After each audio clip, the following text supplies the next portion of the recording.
I'm heavy breathing, feels like I'm lucid dreaming. I'm not usually the type to rush into the night. This time I can't be speeding. I'm taking it slow, but I just want more. I'm taking it slow, just go with the flow.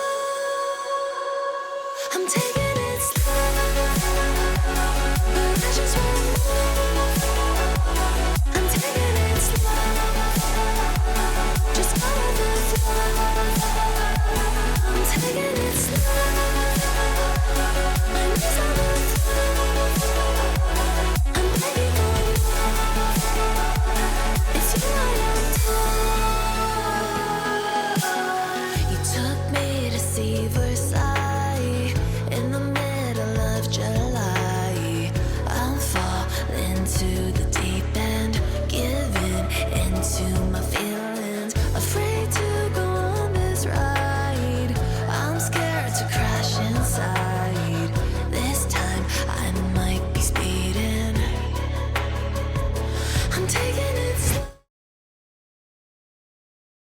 Welcome, everyone. We have a very special game today. This is Ember Cinder League. Now, some of you might be thinking to yourself, wait a second, Ember Cinder League is over, right?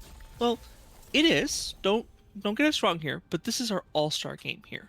So we've picked up the best players of every single team, of every single role, and we're placing them against each other. Right now, as we normally do, we have a 1v1 starting us off to determine who is first pick and what side each person is playing on. Right now, this is Jungle v Jungle. We have Jake on our Shaco, while Thero is on Mordekaiser. Keep in mind here, this is just First Blood. So, obviously there is a little bit of an advantage that Mordekaiser happens to have, but it does seem like there's a little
versus um, our other jungler was the Thero Cleanse, who ended up playing Mordekaiser against Jake's Shaco, and unfortunately fell to the fell to Mordekaiser.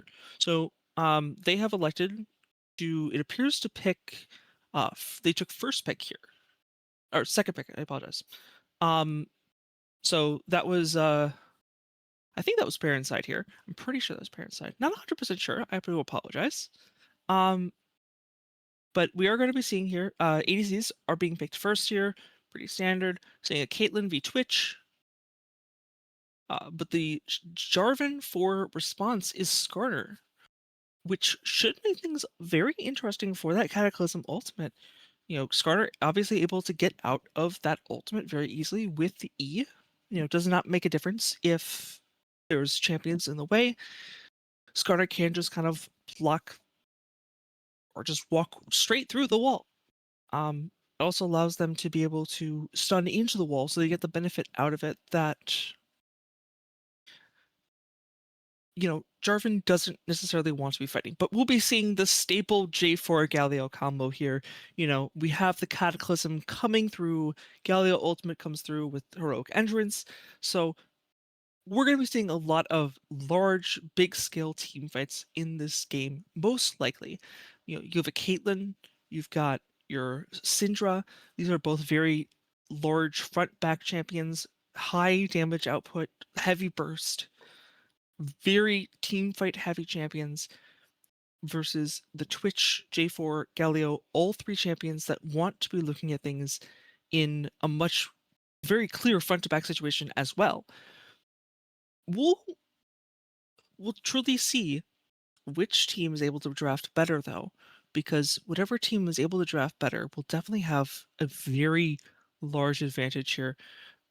Although Dragon does have a little bit better of a squad, Baron does still have quite a bit of skill associated with them. The actual team compositions here, we've got Ti is on our top lane for the side of Dragon, I should say. Then we've got Jake in jungle. Mid lane is Baru. ADC, Woven Alchemist. Support is Chubby Chernobyl. And on the Baron side, we have Ratsu. Then Thero Cleanse on jungle. Mid laner is Solo Rusher. ADC, Mythic Chaos. And support, Crow. So this is, you know, these are the best people of each individual role in their specific roles that they will be playing here in the All-Star game. If you're looking to see who the best is for the role, or what the best role is in general, that's going to be coming up in a future match where on specifically the draft is occurring on August 15th at 8 Eastern time.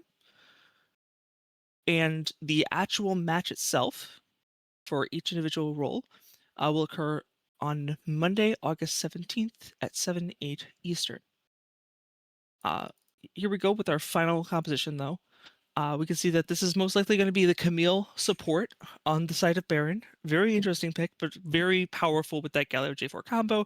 Yorick being able to get that walls through, being able to put the mist onto really anybody who he wants to in this enemy team composition, because they really don't have a lot of ability to negate the individual minions, walkers that Yorick will be able to raise. However, Cinder is very strong against Yorick in general, just because she does have the ability to zone off Maiden very easily and very definitively, I might add as well.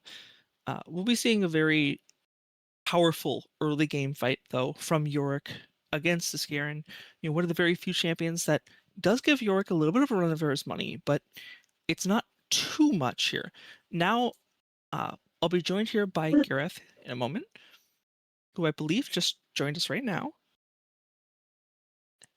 Gareth, I know that you are coming in on this one, so I'll give you a moment just to, we'll catch you up a little bit here in a moment, but we have our side selection. We've got our champions picked. and we'll be getting on to the rift in just a moment.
Is your mind? All the scars, let's leave them behind. We light the world up now, let us fire in your eyes. To the darkness, into the night. Oh, broken dreamer, is your mind? All the scars, let's leave them behind. We light the world up now, let us fire in your eyes. To the darkness, into the night.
Put your fucking hands up.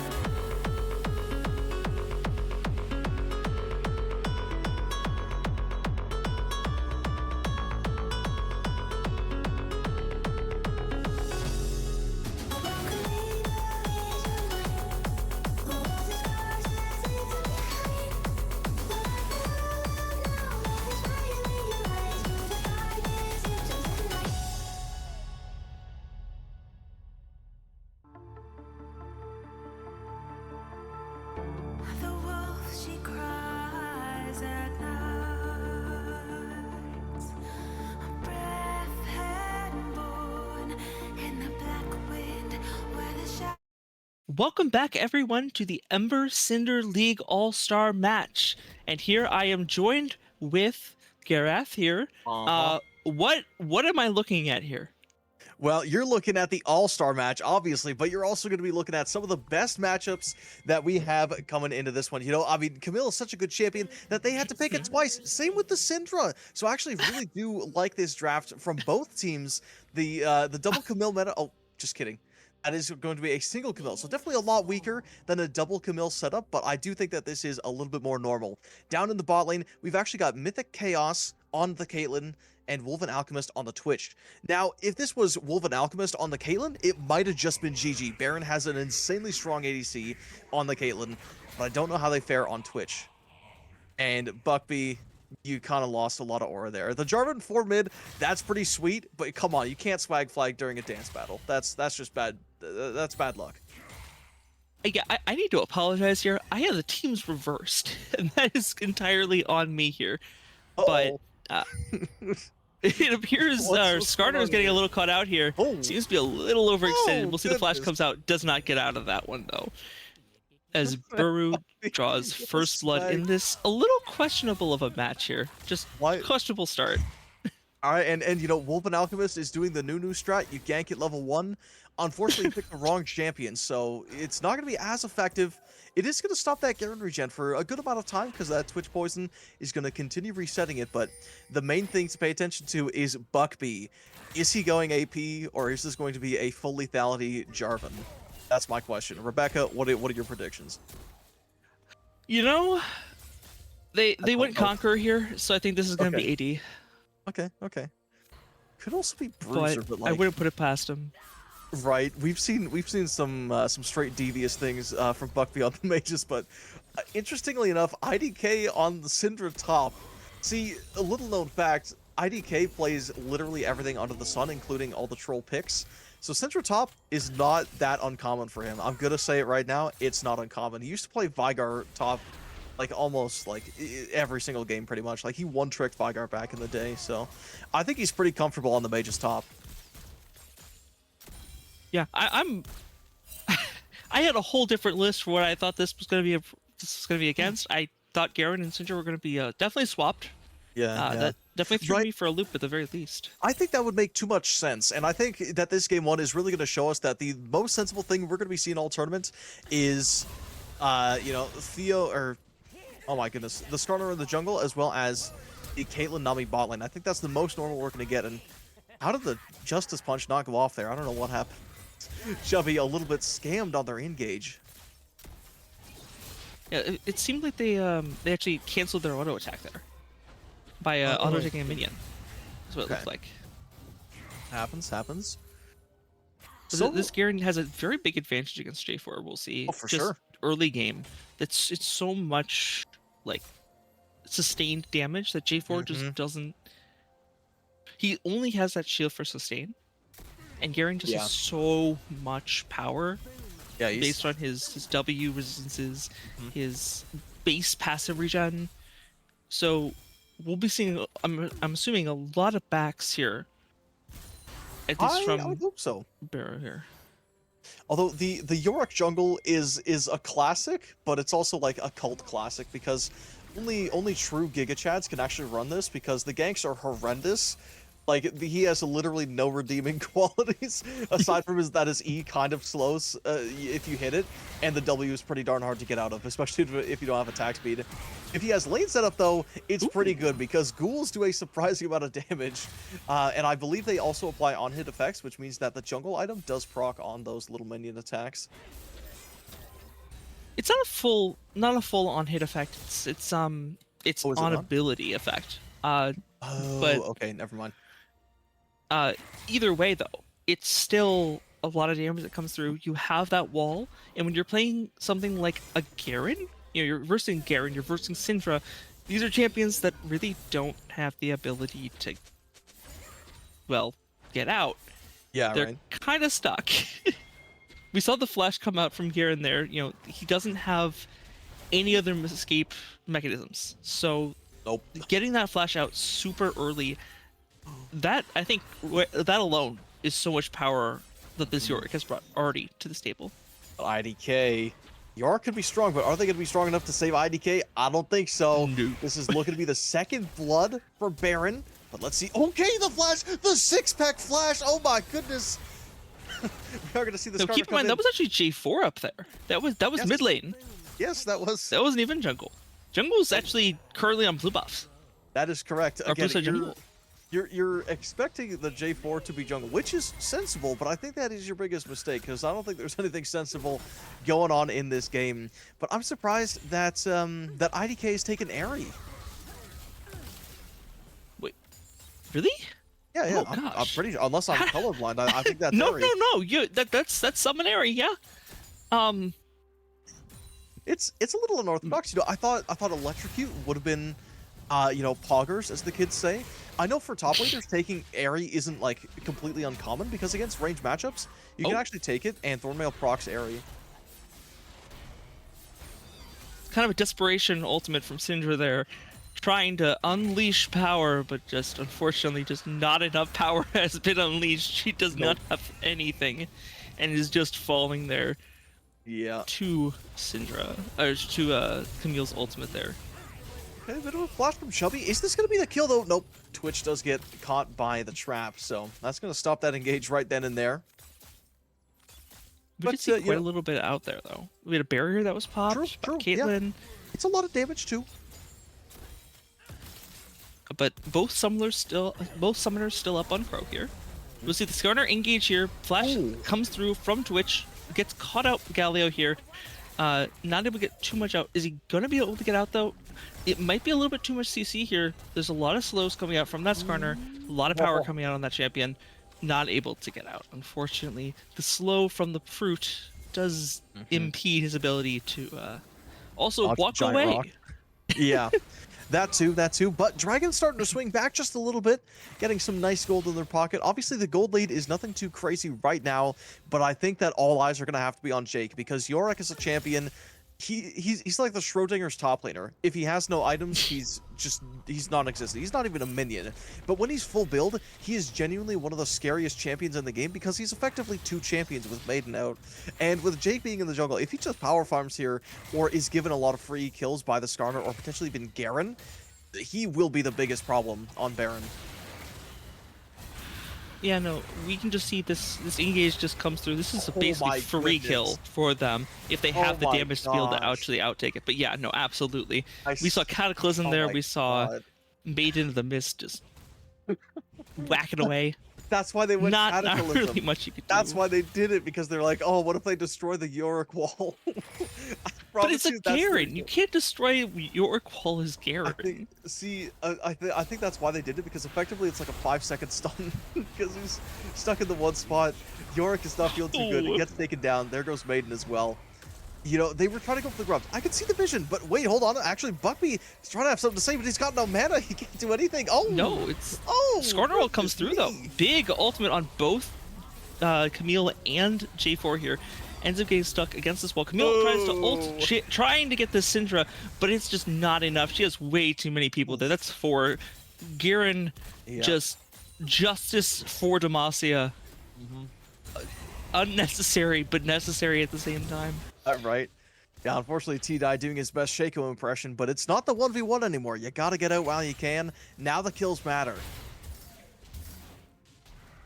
It's Yeah, Buckby. no, that Looks like it's gonna be. we actually tanky. saw there was a really interesting play that happened there with the Skarner.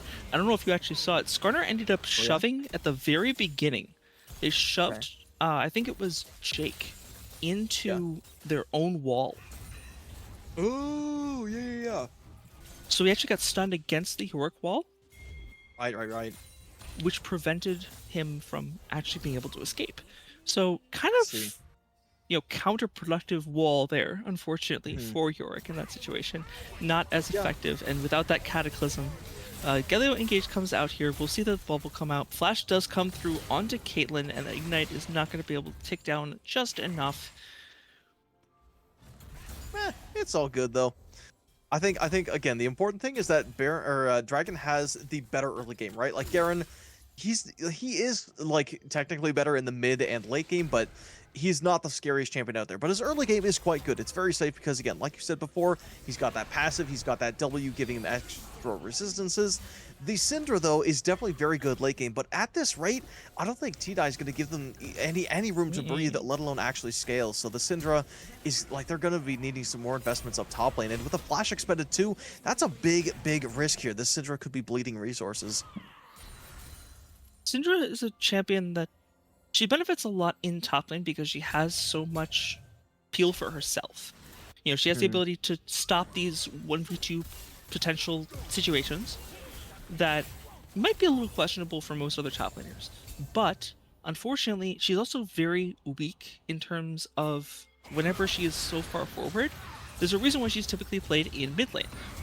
Garen gets caught out here. Cataclysm comes through. Flash actually escapes the Cataclysm. Very well played there. We'll see Heroic Entrance actually come through onto Skarner, able to land to get this Yorick out. Flash comes over the Syndra. It's a little... the TP comes out, but there's just too much here. They'll end up getting caught out here as Galio.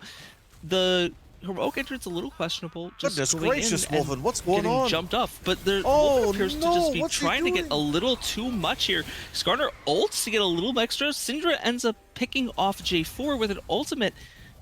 And that's a lot of resources that are being committed here that, frankly, are being... Like, this should be an overextend. This should be too much that's being applied.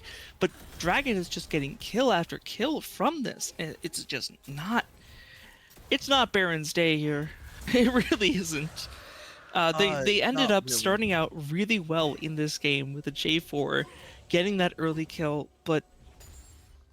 I don't know. I don't know either. I think that Wolven Alchemist has been playing a little bit too much League Classic because he was rocking right into melee range of 4 people in that last fight. He thought that the Q still made him completely invisible instead of just camouflaged. And that's pretty rough because, again, Wolven Alchemist, I think, is the shining gem of this team. You know, if Jake can't get online, Wolven Alchemist is the insurance policy because Twitch, even if he finds, you know, some change in between the couch cushions, he will still be able to afford his items and become the monster that he is. Ooh, unfortunately missed the stun for the Camille, but it might still be enough. I mean, Jake is right there with Maiden. This is death. Yeah, nah, you're not getting out of that one today.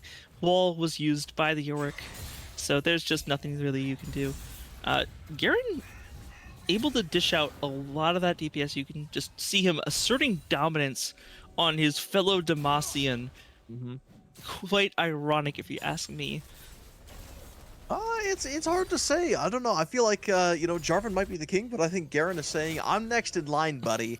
Do you see this giant sword I have? What do you have, a stupid flagpole? And Jarvan's like, listen, man, it's not the size, it's about the heart. And then Garen just laughs at him and calls him jealous. You know what I mean? I think that's exactly what's going on in mid lane. And in the jungle as well, I think Yorick is probably just, you know, he's very Sigma. He just doesn't talk to anybody. He talks to himself. And is Maiden a lot, but like he has no friends. The champion. I'm sure Jake has lots of friends. I just want to like reframe that sentence. I'm sure Jake is cool, but Yorick, he's a loner. I'm gonna move on. We'll see here, trying to get away here from that last little bit. Really good disengage from Syndra there with that stun. She's getting slowly but surely online here, but she's the only champion in the game right now besides G4, it looks like. No, I apologize. Twitch ended up not actually getting the full Nashers there. Syndra not going to be able to escape this one. Slow comes through on the W from Camille, and she just kind of picks him off as a result. Garen out a lot of this damage again on this J4, able to get him down to half health. Remember, J4 does not have this kind of sustain that Garen does, and refillable pots are just not going to be able to be enough. Sunfire Aegis is actually going to be the first item coming out onto J4 here, and I think that kind of shows just how much of an issue this Garen is being for J4. It's hard to say. I want to say they're probably taking it for the wave clear, but I've heard that rushing, what's it called? The Sunfire is just the worst thing in the world. It's apparently the worst, it has the worst stats for being a rushed item. So maybe there's a bit of a disrespect from Buckby, and you know they also don't really play a lot of tanks, so maybe that's why. But this top lane is completely cooked. Even though IDK is in a range versus melee matchup, they're down like 30 plus CS. That is not what you want to see. They're down in kills, they're down in damage, they're down in everything. It's an extremely tough lane over here in the mid lane, though. Garen, no flash. We're going to be seeing him subjected to this torture of the, essentially like a 6-second stun because he gets Yorick caged. Oh. Still comes out with 1, but like that combo is pretty sick. He gets Yorick caged for 3 seconds, then he gets knocked up for 1 second by Jarvan, and then another 2 seconds by Cataclysm. IDK going to try to make anything happen, but T-Die teleporting in. That's genuinely a disrespect kill. I think Jake would have had it. I mean, hey, if your Camille's getting farther ahead, I don't see an issue. For sure, for sure. Camille's so far ahead at this point that I think that there's so much value that gets out of it. Twitch gonna get picked off here yet again. Unfortunately, able to be ulted by Skarner there. Saw him just grab a hold of Twitch and not let go, allowing Caitlyn to get yet another kill here. Pretty much. You know, that Skarner ulti really looked like a mousetrap. You know, it went on the Twitch and it just kind of dragged him wherever. I don't know. It's a little rough if you're a Twitch in these in this day and age. Yeah, no, definitely, especially if you're getting impaled 24/7. Yeah, right.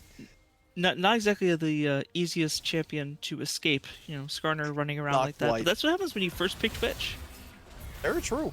We are going to see our first big fight of this match here. A nice Nami wave is going to kind of create some distance. Chubby forced to flash, but now all 5 members are down in this bot lane fight, and now Wolf and Alchemist is here. They do have the Twitch ulti. This could be huge. IDK, oh my goodness, Buckby finds a 3-man knockup, but the follow-up is just not there, and Twitch is tickling them. He's not doing anything. It's disastrous. Jake is going to come down here, and now instead of a ram, it's you know, all random, all bot lane. Nobody's dying yet, which is actually really surprising. I mean, it's unfortunate. You know, you got a half-K gold lead as Baron, but all of that gold is on Camille. Camille got to get out of that fight so early on. There was nothing that they could have done about that on the side of Baron. Just, you're so far behind on every other lane that there was just nothing that really... Oh, big stun coming through from Nami. Able to pick off the Yorick for it. You know, they're able to run this one down because of this Skarner, able to get so much CC between the Nami rundown with the Skarner, and looks like they're actually overextending a little bit. We'll see Burrow going in on that knockup, but ooh, barely able to get out, stopping the barrage of bullets from Caitlyn. Yeah. It does look like Skarner's getting a little greedy here. But he's able to impale the Twitch and pick him off. We'll see Caitlyn doesn't even have to use her ace in the hole to kill that J4. And they end up losing Nami here. Camille is able to turn that around and get the stun off, but we will see Galio fall as well. That was a little scrappy on everybody's side. You know, we saw a little bit of overextending come through on the side of Dragon. They were able to get a lot of value out of it, though, because they were able to pick off Jake very early on in that fight. Oh, yeah. You know, having Maiden down, having the Camille show up late, there just was not a lot of value that Baron could really get there, and they were very caught out as a result. You know, we see this...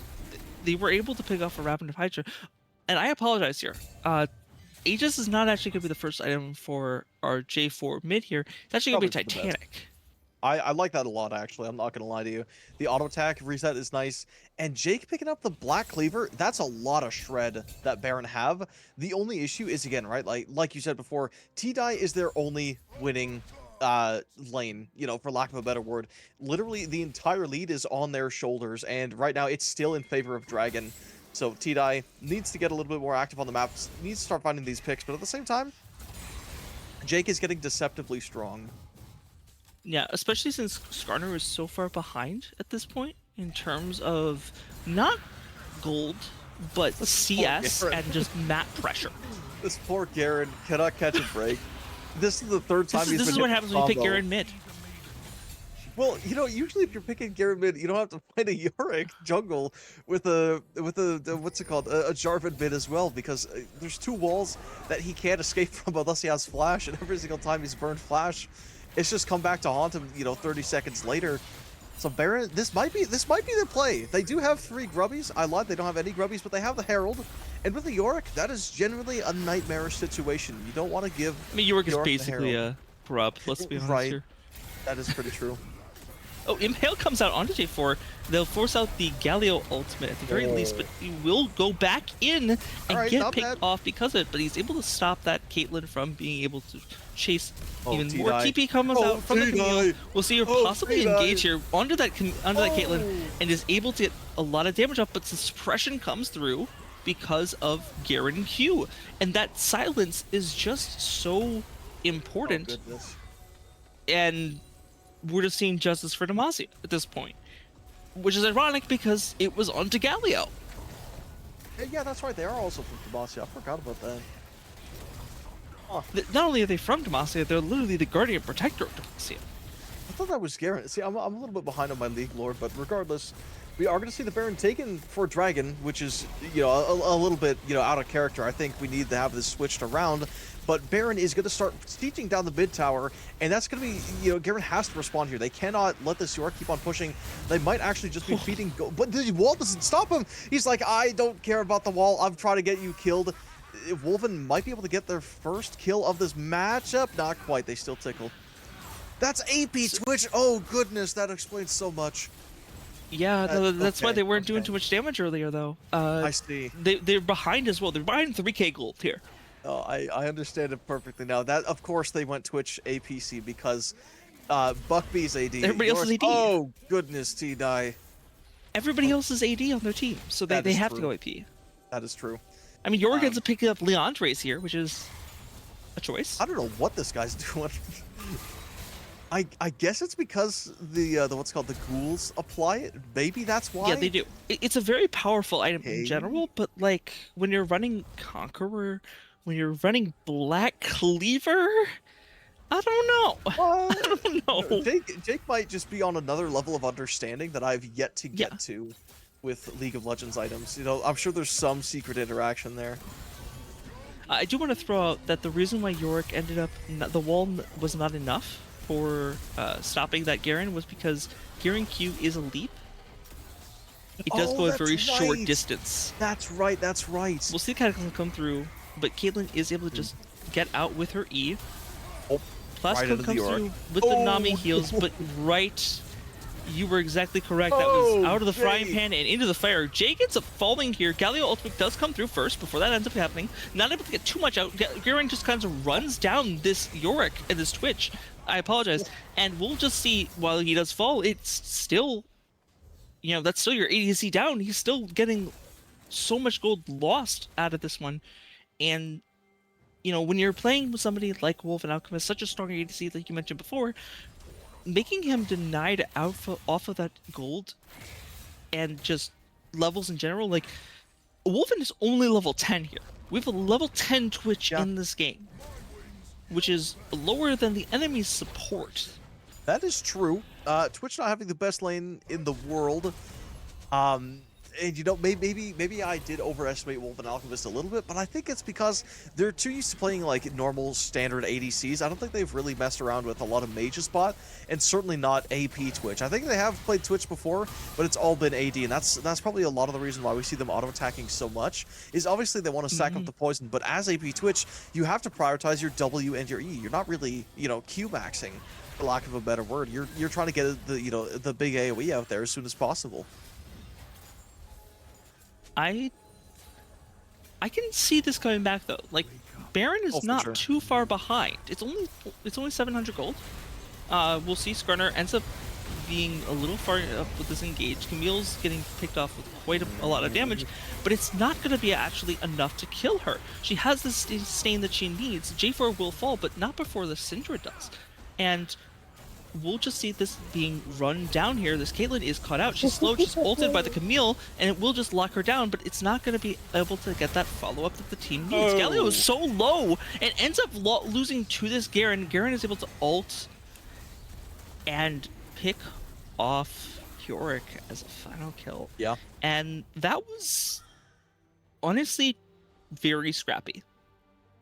For sure. Honestly, Baron might have cooked a little bit too hard on the engage. You know, it was some cool ultis that were used, but unfortunately they just don't have the damage. This Twitch is just not, you know, they're not online quite yet. Yeah, and they have so much peel for this Caitlyn. Caitlyn even grabbed Omnivamp boots. Yeah. So, like, she has so much sustain, so much healing. They have no anti-heal.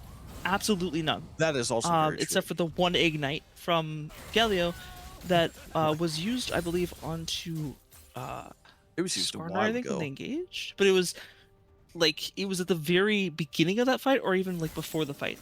So there was not a lot of value that actually came through onto that.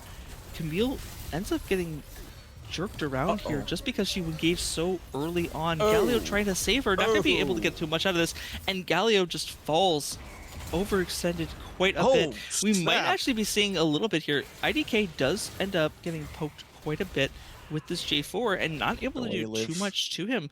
Just has so much health, but is she able to get out? No, I there's no doubt way. it. This is a J4. She's got the chase. A little bit of a slower death there. Skarner does appear to be overextending a little bit himself as well. Impale comes through, but he's not able to get out because Yorick Wall is able to stop him out. And there goes Skarner as well. This is a 2-for-2 trade here. Are we going to be able to see some kind of duel coming out there, especially since Red Side is coming back up first? Quite a bit earlier than Dragons. We might see some kind of heavy push here from this Yorick. You know, he does have such a large push potential. Basically, every single one of these people, with the exception of Twitch, have the ability to shove waves pretty well. You know, it's not going to be too much if it's Galio, but, you know, there's still... I don't know. Garen is not going to be able to follow that one too easily there. Not a fight that G4 seems to win at all. Obviously, that armor shred from Judgment does do quite a bit of damage to G4. Yeah. It was almost exclusively built armor. iPod is exclusively building armor. It's honestly, I don't blame them because there's so much, you know, physical damage on the side of Dragon, and unfortunately, IDK is not as scary as a lot of regular Cinders, because in the top lane, I mean, you were saying it's maybe not the worst thing in the world. I think that T-Dye just has so much experience up in the top lane, especially on the Camille, that maybe they were just able to, you know, overcome IDK there. But we're taking a look at this fight mid lane. Bit of an engage from Solo Rusher. I think they just want to find this Twitch, but Wolven Alchemist able to kind of slink away, give Jake a little bit more time to farm.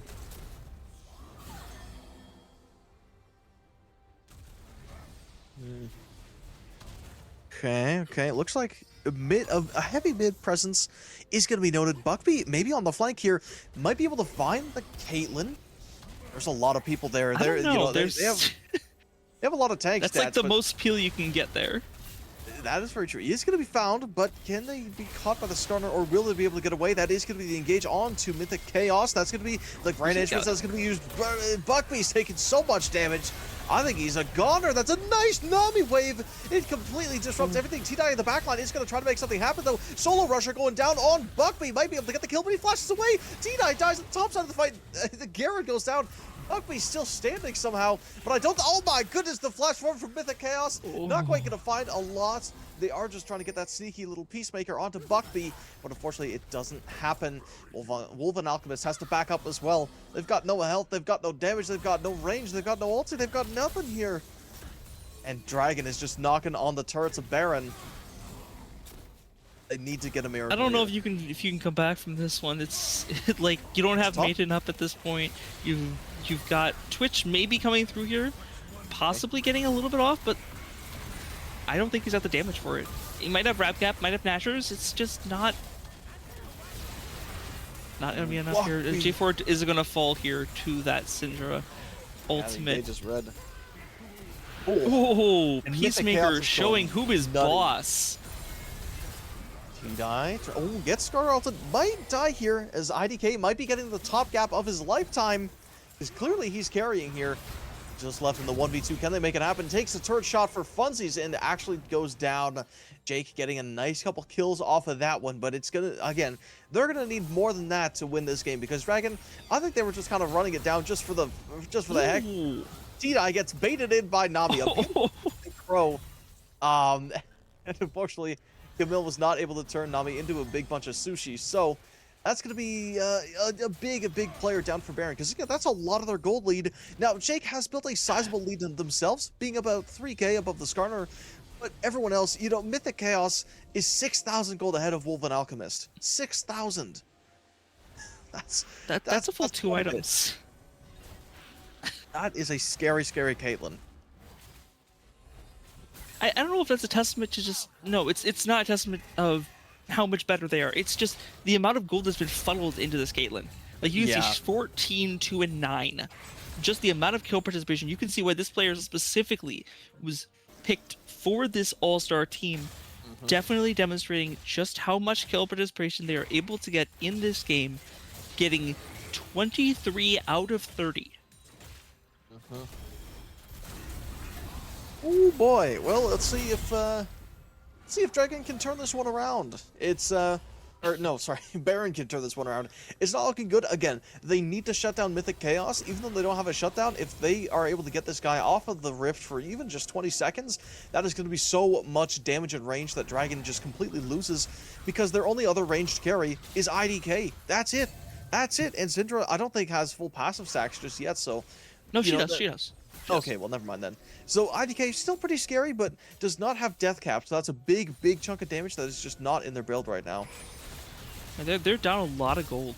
Like Cinder is at 9k gold at a 31-minute mark. That's not what you're looking for here. Not the best situation. Yorick ends up taking about half his health bar just with one singular headshot coming through with that trap. J4 is going to get picked off here with a little bit too early of an engage. Camille overextending a little bit, trying to get a flank off, not going to be able to get too much out of this punish. Skarner going to run through, just casually running through red buff walls, just doing Skarner things as one does. They'll try to back up, re-engage onto this Baron, maybe try to steal it, but unfortunately the people who backed were not the ones who were actually able to engage on this fight quick enough. Garen is just running down this Camille, and Camille, your shield doesn't block true damage. You're not gonna be able to counter Garen ult. So Garen is gonna kill Camille there pretty definitively with Tomasi and Justice. T-Dye again, feeling themselves a little bit too much. They're up in gold, absolutely. They're certainly a big monster. They can do a lot of damage, but I think they're overestimating how tanky they are, especially against the 9 and 5 Garen that is currently knocking at your inhibitor, at your mid inhibitor. And, with the numbers advantage, T-Dye is down for another 25 seconds, and Jake's still farming in the bot lane. I think this is wraps. I think Dragon have just won our game number 1. Now, correct me if I'm wrong, is this or is this not a best of 3? It is best of 5, actually. Okay. So we'll see a couple more games here. This is definitely not the end of this by any means. No, the first match is always going to be the roughest. They always say, but it allows you to get an opportunity to read your opponent, and that first pick clearly showing who is boss. The benefit of having that pick clearly being demonstrated after Jake ended up losing that 1v1. If that's even what we want to call it. No offense, Jake. But the six-pack flash. The mind is controlled. Jake has just won the game for his team. He's killed the Caitlyn. Oh my goodness. A little too late though. Listen, Jake got his. That's what matters. Now it's legally not his fault that Baron lost the game, and that's all you can ask for in League. But man, oh man, I don't think we could talk about this game without talking about the real carry of the match. I'm going to give you one chance to guess who that is. Oh, Galio, obviously Galio. Nope. I was gonna say Syndra, but to each his well, own. my apologies. But, hey, Galio was putting in work. Now that you mentioned it, they were going crazy. They had some really nice ultis, some really good skirmishes.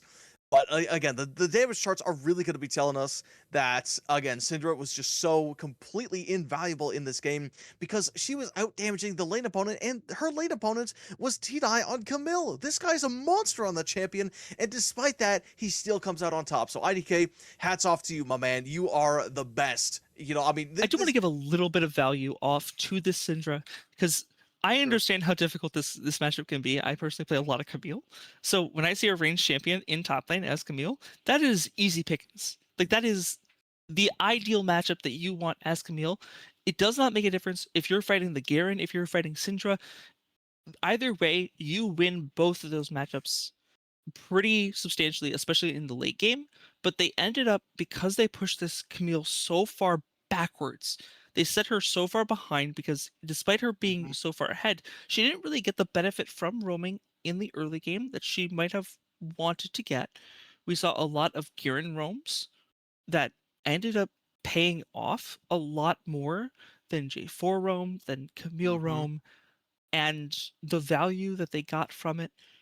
Syndrome was able to hold off just long enough to be able to do exactly what she needed to do, which was stall out the enemy Camille just long enough for the rest of her team to be able mhm, to become strong enough themselves to be able to peel for this Caitlyn. And when you only have one specific champion that is that big of an issue, because you had J4 going in so early, despite him being Galio ulted, he still fell before the Galio ult even landed. mhm. We still saw just the amount of sheer desperation that was coming through Okay, okay. from this Baron team throughout this entire match. Sure, for sure. And I think that's what ended up making them lose this first match at the very least. But we'll see coming on to this next one. Uh, we ended up going ahead, seeing a little bit of casual early game play from this Baron. We could Mhm, like they were very definitive at the very, very, very start. Within the first 5 minutes, they got their first Drake, despite losing a fight in that top lane. They might have lost Grubs as well going forward, and that was kind of like from there on, it was kind of a downhill spiral. But mhm, that very, very early game, they showed a lot of potential. And I think that's what they need to capitalize on if they want to be able to look for wins in this next few games. for sure. Keep in mind this is best of 5. So we do Mhm. have at least 2 more games after this one coming up here in a little bit. But what do you want to see? I want to ask this real quick just before Ooh. we go into our little break. There's a lot I really want to see coming from both of these teams. I think that the pick to look for, you can't really see it on my face right now. I'm still smiling in real life, but I think that the main thing that I'm going to be looking for is IDK on the Gragas. He played this a lot earlier in the Ooh. tournament and went absolutely crazy with it. So I think that if Dragon is going to be putting IDK up in the top lane again, they might need to nerf him because again, like the damage he was doing last game, that was a little nutty. So I think they need to nerf him by putting him on jungle. I would also like to see him on his patented Vigar. I think that would really just it would kind of bring the team together like glue, like super glue, in fact, because it's such an amazing champion, and especially in his hands, I think he's going to do absolutely insane with it. But I do think we do have a couple of roster changes. I'm not going to say what they are because I want you to stick around. But yeah, game number 2 coming up in just a few minutes here. I think we are going to be having some roster switches.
Welcome back, everyone. We've had a couple of roster changes that we kind of alluded to at the end of that last Uh-huh. game, and it'll be a little interesting. We'll see the swap out. T-Die ended up being swapped out here for. Actually, I'll let you take this one because you All probably have a right. All right. All better right. understanding. For sure, for sure. Mm. So Tycon is actually going to be stepping in for T-Die. If I have my notes the right way around, that is what's going on, which is pretty crazy because if I'm not mistaken, Tycon is a jungler. So if they're stepping up in the top lane, that could be pretty darn crazy. I think that's Tal Roma as well is also coming in hot, which would be pretty darn cool because they've been out for a decent amount of time, mainly because All Smite unfortunately bit the dust. But TKA, the I believe the team manager of Jolly Rogers, is also stepping in for a couple games. Now, whether they stay the entire time or if they go, I can't quite say. But looking at these team chats, Tal Roma is in fact going to be playing on the side of Dragon, which is pretty cool. They are going to be linking up with Sixpack's weakest soldier, so of course there's going to be a lot of synergy there. And T-Die and TKA are also going to be stepping in together. So this is pretty interesting. And Oh, we do T-Die is also. going to be playing. What's that? Yeah. So I was actually wrong. I guess I didn't have the best read, but we are going to be stepping into the draft here, and this is Fearless. So if you're a little bit confused on what was picked in the first game, Uh-huh. Rebecca, you want to run through what we saw in that game one? Yeah. So there were some pretty standard comps that were picked here. Unfortunately, they weren't Mm-hmm. all what we expected. We ended up seeing a Yorick jungle, which is not as uncustomary as the J4 mid pick Mm-hmm. or the Syndra top. Mm-hmm. But it ended up going pretty substantially in the way of Dragon for this first game. Uh, Things are a little flipped right now, but the sides were actually the opposite for that last game. We had so the roster that you're seeing for Team One was actually the roster of Dragon the first game, uh, versus what we have right now, which is actually the left side is Baron being picked right now against the Dragon on the right. We're just kind of switching things up still, kind of moving things around. So uh, we'll see a lot of ADCs are being banned here. But at the same Mm-hmm. time, we're seeing a lot of mid laners and a lot of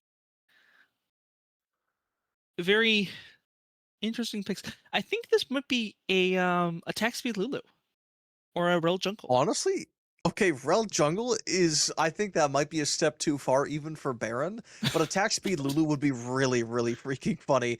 But my eyes are currently on this LeBlanc pick because I don't know if you're a big six pack enjoyer, but six pack frequently plays the LeBlanc top.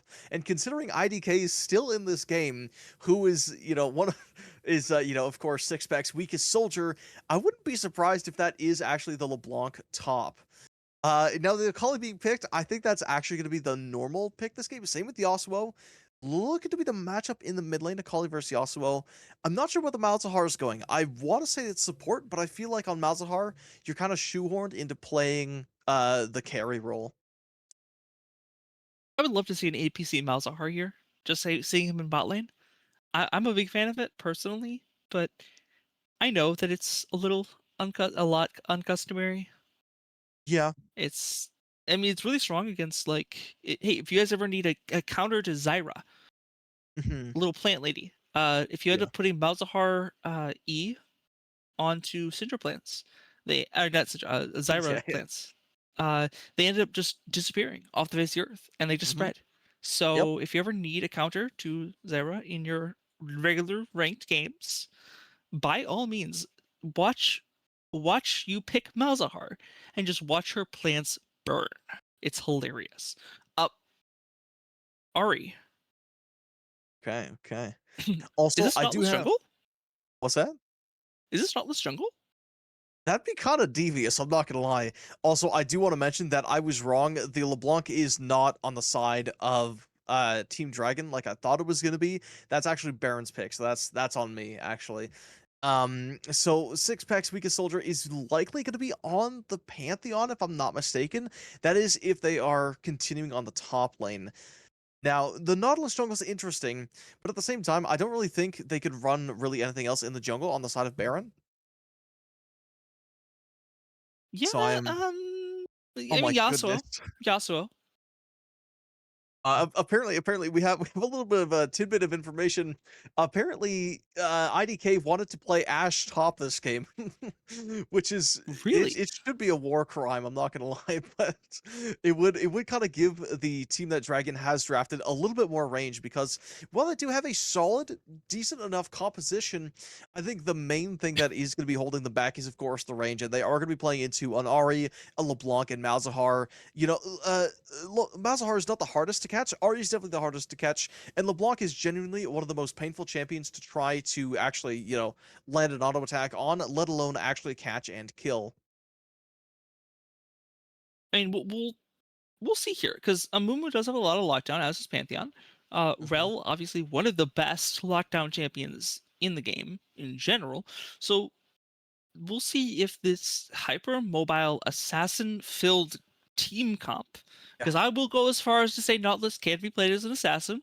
I will be the he first to can. say it as AP and He Nautilus. can. I Yep. don't think we'll see it here, but it's still an assassin filled team. Malzahar Mhm. was labeled as an assassin for the longest time. That's Why? right. I I don't forgot about know. that. Yeah, But that's Yeah, we had some wild times in the earlier days of League. I again, it could be an AP Nautilus. I'm pretty sure it's tank because if we take a look at what Baron is drafted, they will yeah, have zero front line if this Nautilus is not tanking, and they will need someone to peel the Zakali, Pantheon, and Amumu off. it'll be interesting to see if we're looking at a Yasuo Nautilus spot lane is the most standard I could see, but Ooh. obviously, standard is not what we're going to be looking at here. Uh, we'll probably see Ari support. Honestly, that's Mhm. my thought here. See Ari Sure. support maybe with the Malzahar. If not the Malzahar, probably Yasuo. Okay, okay. I can see. I like the Malzahar bot lane. It does like it's deceptively good because for a lot of mages their mana is like their entire resource. If they just go down to just health, it's not like they can really auto attack to farm reliably. Malzahar gets a lot of mana back from his E, and with how quickly like a Malzahar Nautilus could shove a wave theoretically, you could do quite a bit. You can get a lot of mana back on that. Yeah, there's a lot of roam potential as well, just for that Nautilus, because Mm-hmm. Malzahar can keep a wave exactly where he wants it to be. There's not really much that this team, it doesn't matter who they put in ADC here, there's not really anybody besides maybe Pantheon that can deal with the Malzahar minions. Mm-hmm. There's nobody here that really attacks enough. I know Lulu. I know Lulu is there. I Mm-hmm. see you, Lulu. I'm seeing the attack speed Lulu here, but I don't think that's gonna be enough, at least early game, to be able to deal with these Malzahar minions at the very least. Very, very true. Well, we were, or at least I was certainly wrong about the picks in game number one. And game number two is looking to be the same story. There's a lot of different theories that we have on where people are going, but you'll just have to come out and check back once we get the game all loaded up. It's going to be another doozy. But the big question on everyone's minds is, does Dragon take a 2-0 in the series, or is Baron going to be coming back? My name is Gareth. This is going to be Rebecca, and we'll be back in just a couple minutes with game number two of the Cinder League All-Star match.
Welcome Hello, back, ladies. everyone.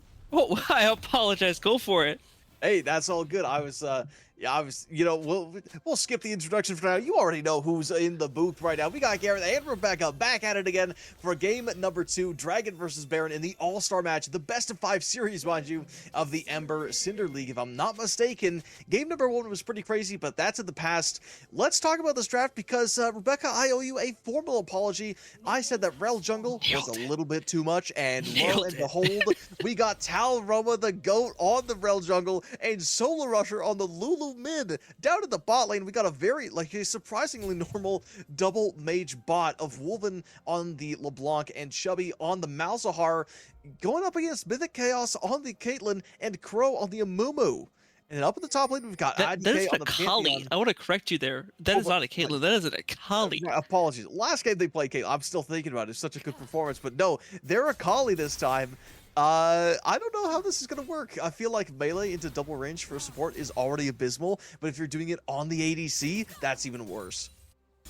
No, this will be a very interesting matchup just because, Amumu against Malzahar alone already can be real tough. But I'm a little interested to see just how well this ends up working.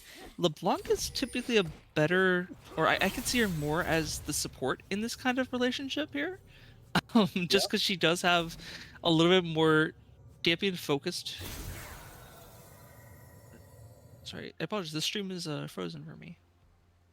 Hey, it's all good. We just got to see what's happening, without the stream. I think that's, Amumu getting into a very early engagement, it's pretty solid, right? I think it was maybe a little bit deep because, you're tanking the entire wave of minions.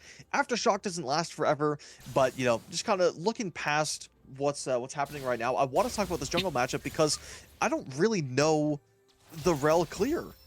Is it faster than the Nautilus? I can't say. I mean, Nautilus has a surprisingly fast clear. Does he really? Like, deceptively fast. Really? Like 230 deceptively fast? Or like 245? It's more like 245, yeah, definitely. Okay. But it's Not all in bad. the animation cancel that the W offers for Nautilus. But we'll see, just because he might have that. It still was nerfed.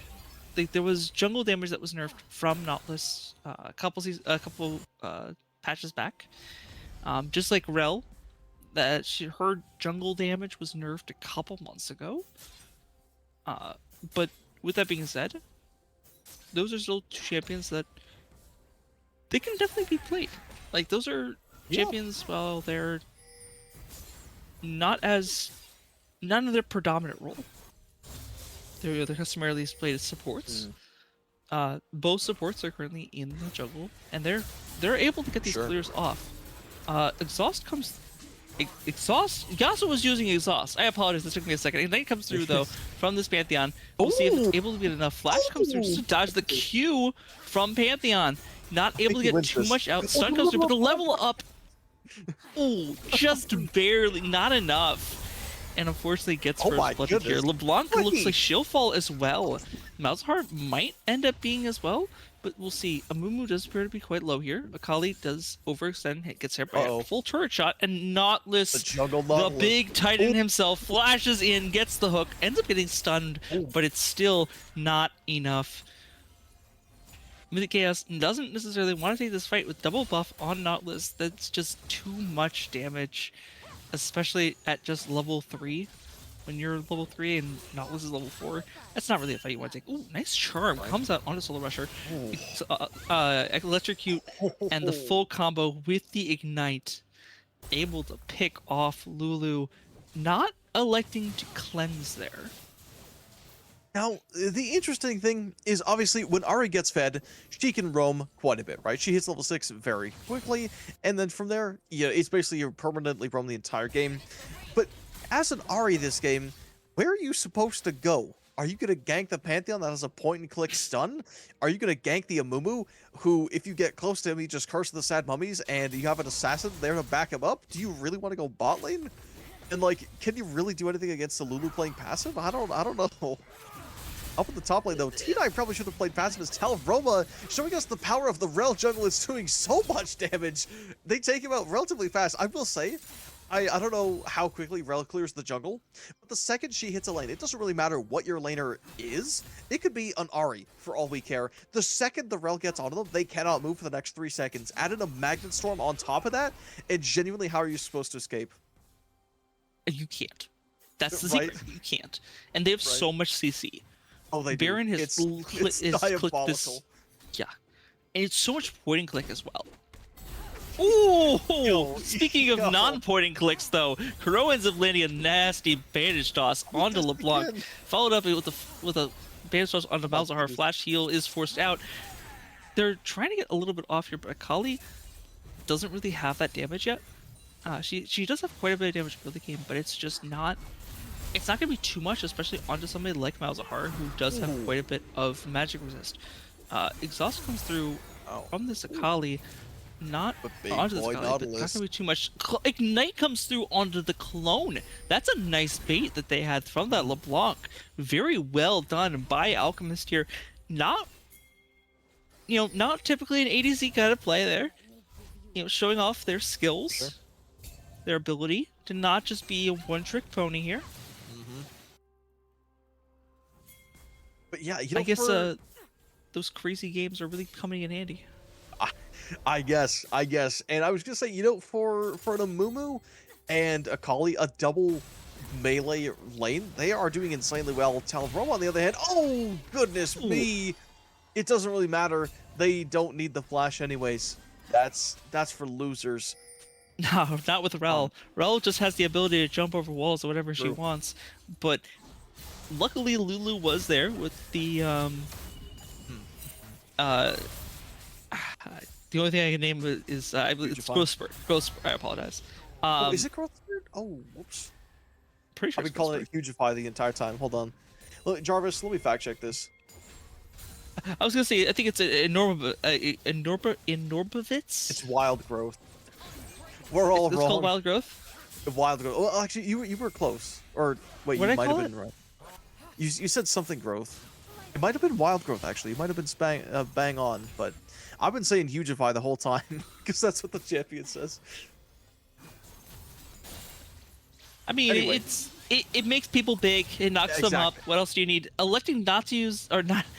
It looks like Cleanse actually popped early there. Big Ends up not being flash. popped when the charm actually comes through. Flash from Ahri, just to be able to get that kill with Spirit Fox. This is not good. This is just not good. Not quite. Not quite. Solar Rusher is just, He's not feeling too hot on the Ludo. yeah. And to be fair, they took over.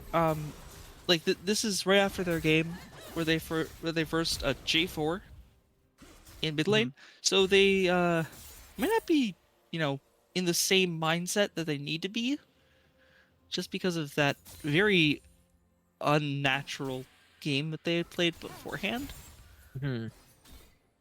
But I don't know. You get 45 CS on Lulu.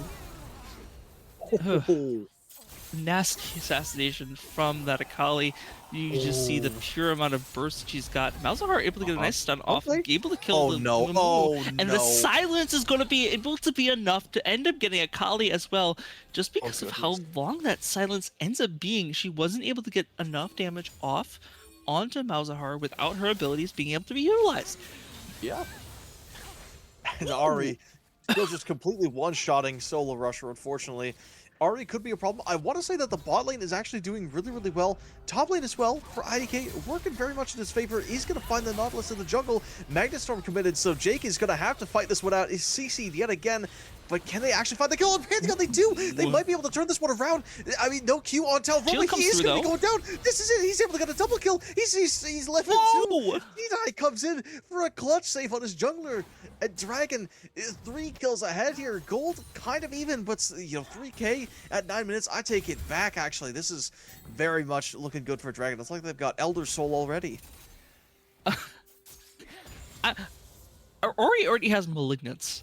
I feel like that's She enough does. said just with that is alone. Right. Like, she has That's a tough- Malignance and some. She's got 6 stacks on Darksteel. already has regular boots, and this is 9.5 minutes into the game. That is extremely worrying, I'll be honest. I'm gonna cope and say that Ari's not the scariest champion when fed. You know, I would rather have fed Ari than have fed Akali, but at the same time, for Dragon, like that's a lot of early skirmishing power that they have, and that's a lot of rotations that they can make from Spirit Rush being up so often.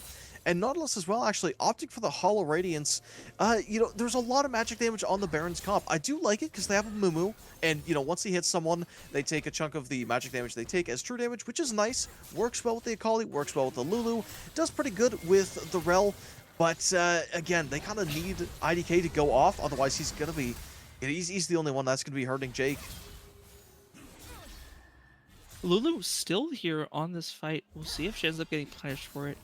Not too sure about it. Pantheon did use ultimate there, so we did have a nice starfall that was utilized, but it wasn't as grand as she was hoping. Oh, nice flash comes out from the Ahri, able to bait them under turret pretty substantially. Oh my Getting goodness. so much burst off. Ahri truly showing just how powerful that lead is. Malzahar ult going to be able to take out this Amumu, with LeBlanc getting in the final blow there. So your APC is getting the gold that they need. There is a lot of value that comes through. Pantheon appears to be caught out a little bit here. Will fall to this combo. Nautilus, Yasuo, very staple. Charm lands on this Akali, able to get quite a bit of poke off with it. Do note, Ahri still actually has Ignite here. Nice charm landed onto that Rel there, but not able to get too much out of it. Rel still has that ultimate. We'll see the Magnetic Storm most likely being popped here in a second, as soon as they dive under turret. But the charm comes through a little bit early. They'll see the Ignite as well. There's the Magnetic Storm. Wild growth, really making an impact. And wow. Oh my gosh, the Amumu Coated Hot has a nice, amazing curse of the Sad Mummy, but they're still not dead. Wolf and Alchemist trying to luck against the Lulu is going to get the kill. Chubby Chernobyl takes down Mythic once again, and still somehow Dragon are coming on top of these fights, despite the phenomenal ultis and CC layering that Baron had. They had like a 3-man Akali ulti twice. They had an Amumu ulti that hit 2. They had a Magnet Storm that hit 3, dragged them under the tower, and it still wasn't enough. Dragon still came out on top for that one. I don't know. I don't know if I'd say that it actually came out on top, because they ended up getting a shutdown onto this Ahri. True. And the Akali is the one who got it. So there is quite a bit of gold that ended up going on the side of Baron onto their 80s. I hesitate to say APC because Akali is... She's APC enough, I think. She's a carry. She's AP. She's down on the ball. It looks like ITK is overextending a little bit here.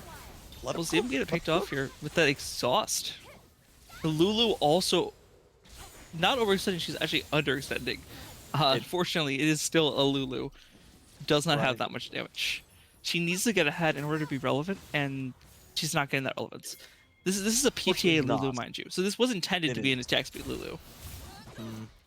Oh, the movement speed from that missing W. the stun on that is not what you want. No, not quite.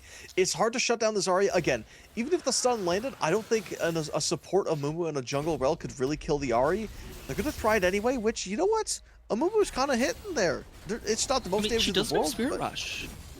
True. It could be doable, though. A nice depth charge is going to find Talroma. And the skill button! Oh, my goodness! Look at Chubby hitting the combo with a lifetime! Kills the Amumu just for fun. And they're not done yet. But Talroma, can they survive? T-Die coming in hot from one of the towers with the flash Q from Ahri! Oh, my goodness! Linda, 72, is going absolutely crazy. It's Linda 513 because that's their KD.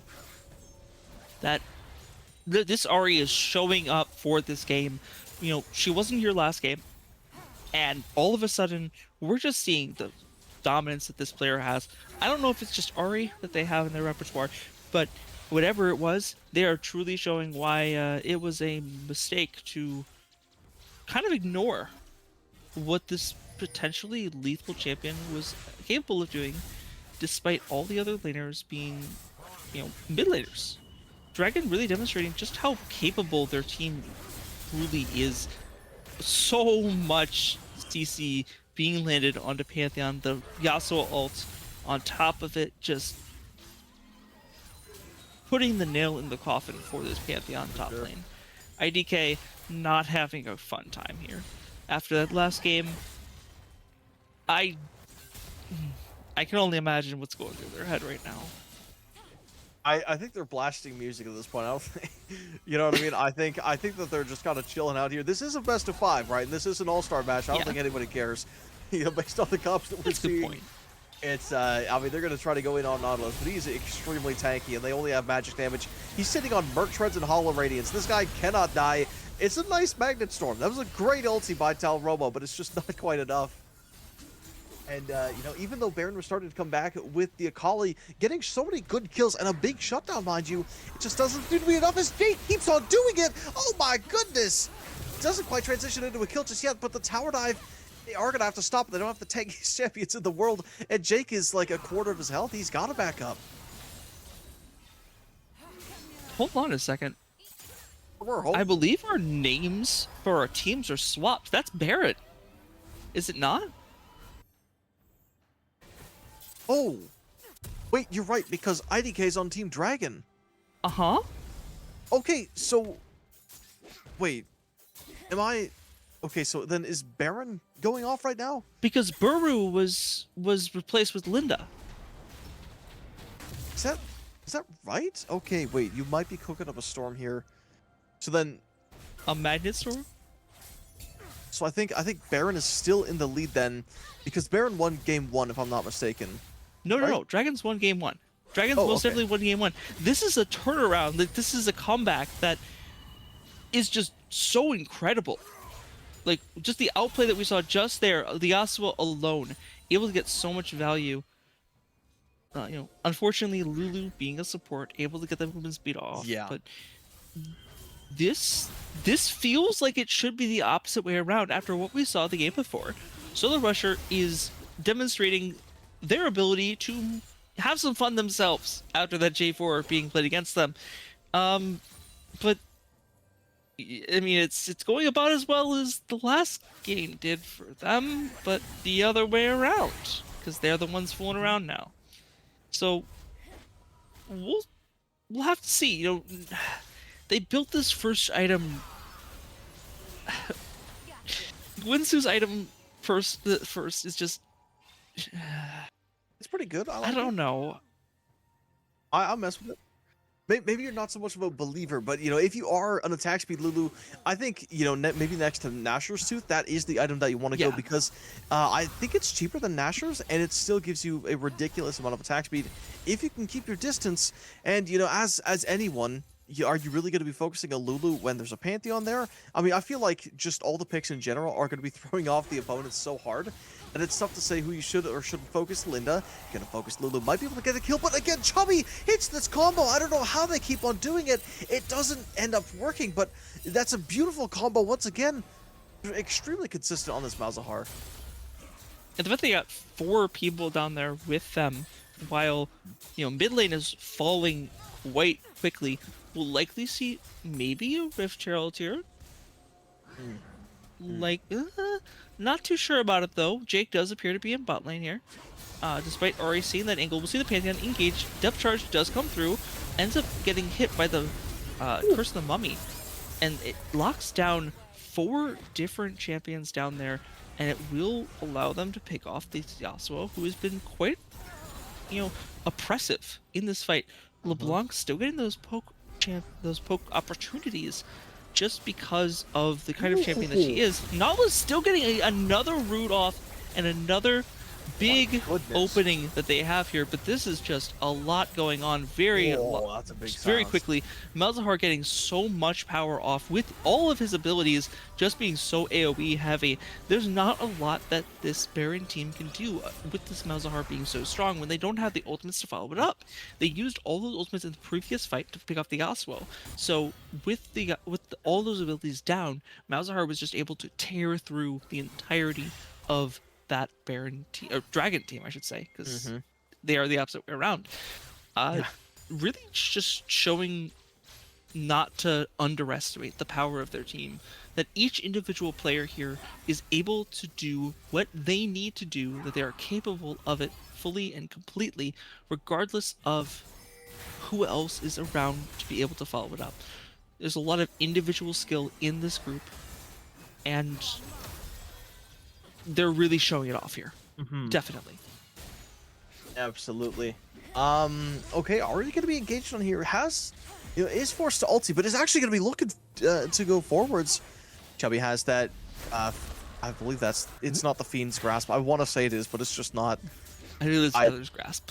I'm pretty sure it's Nether's Grasp. No, you're right. It is Nether's Grasp. I'm thinking Fiend's Grip because of Dota.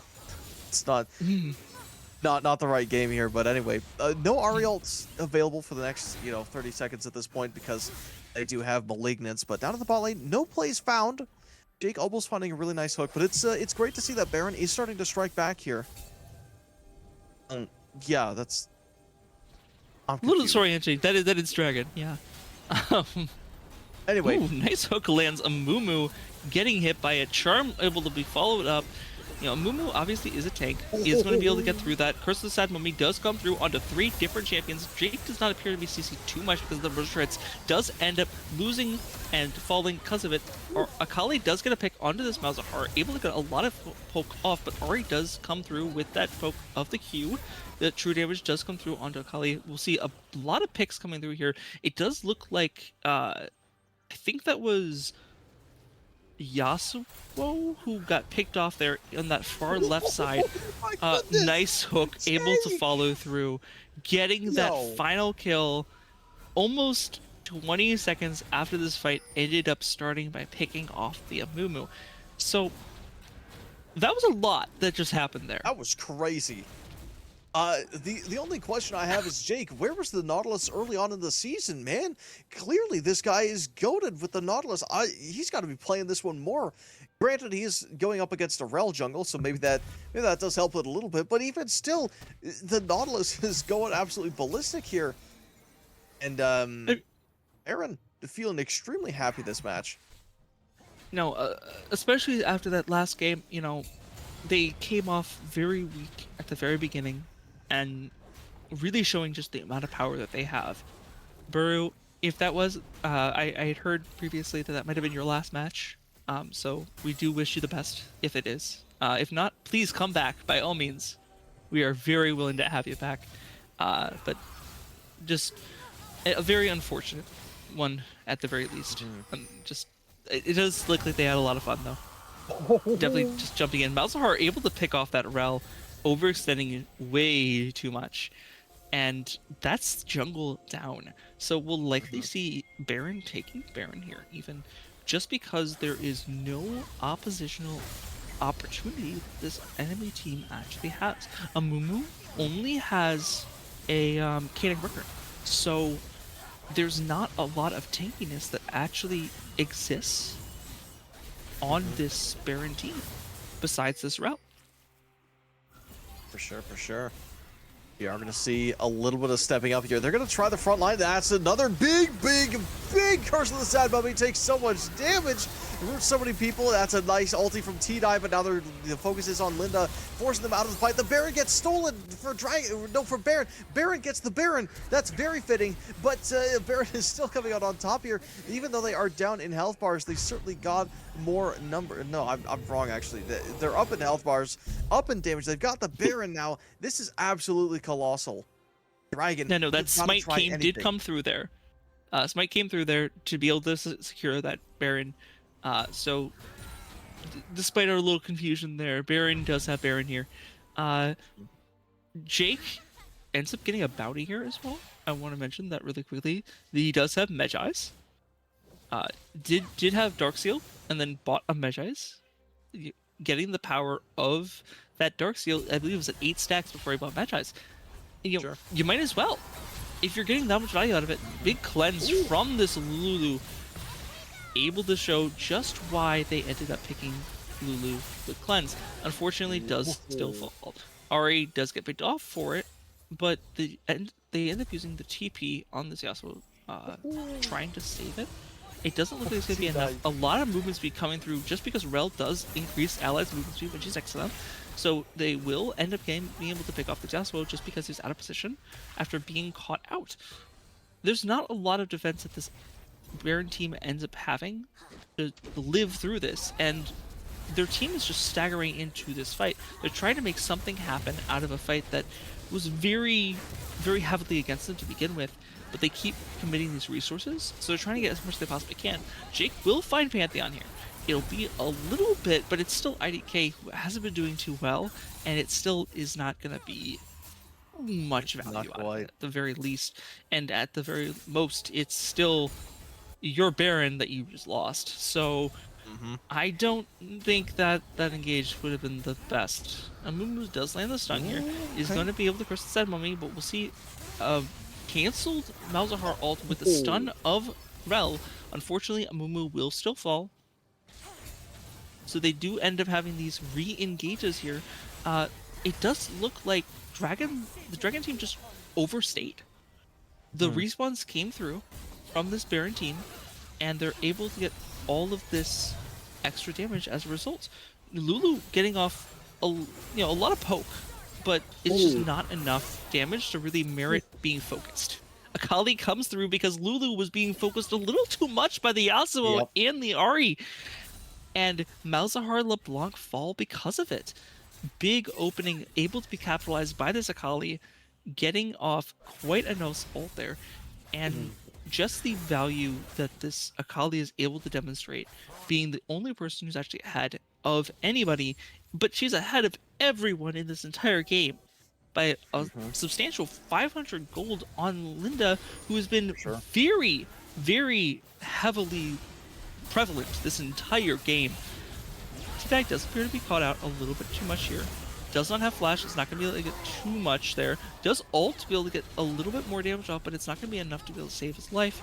They're trying to get this Drake here as fast as possible. Rel still is still up, but does not have smite here. So Nautilus will be able to secure that Drake.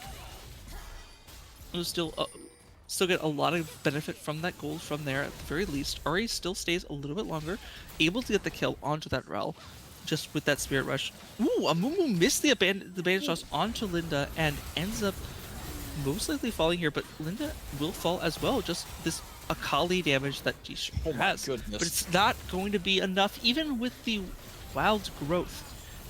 Just not able to do enough to be able to get this Akali out, and Lulu will fall as well. That is a very, very bad fight.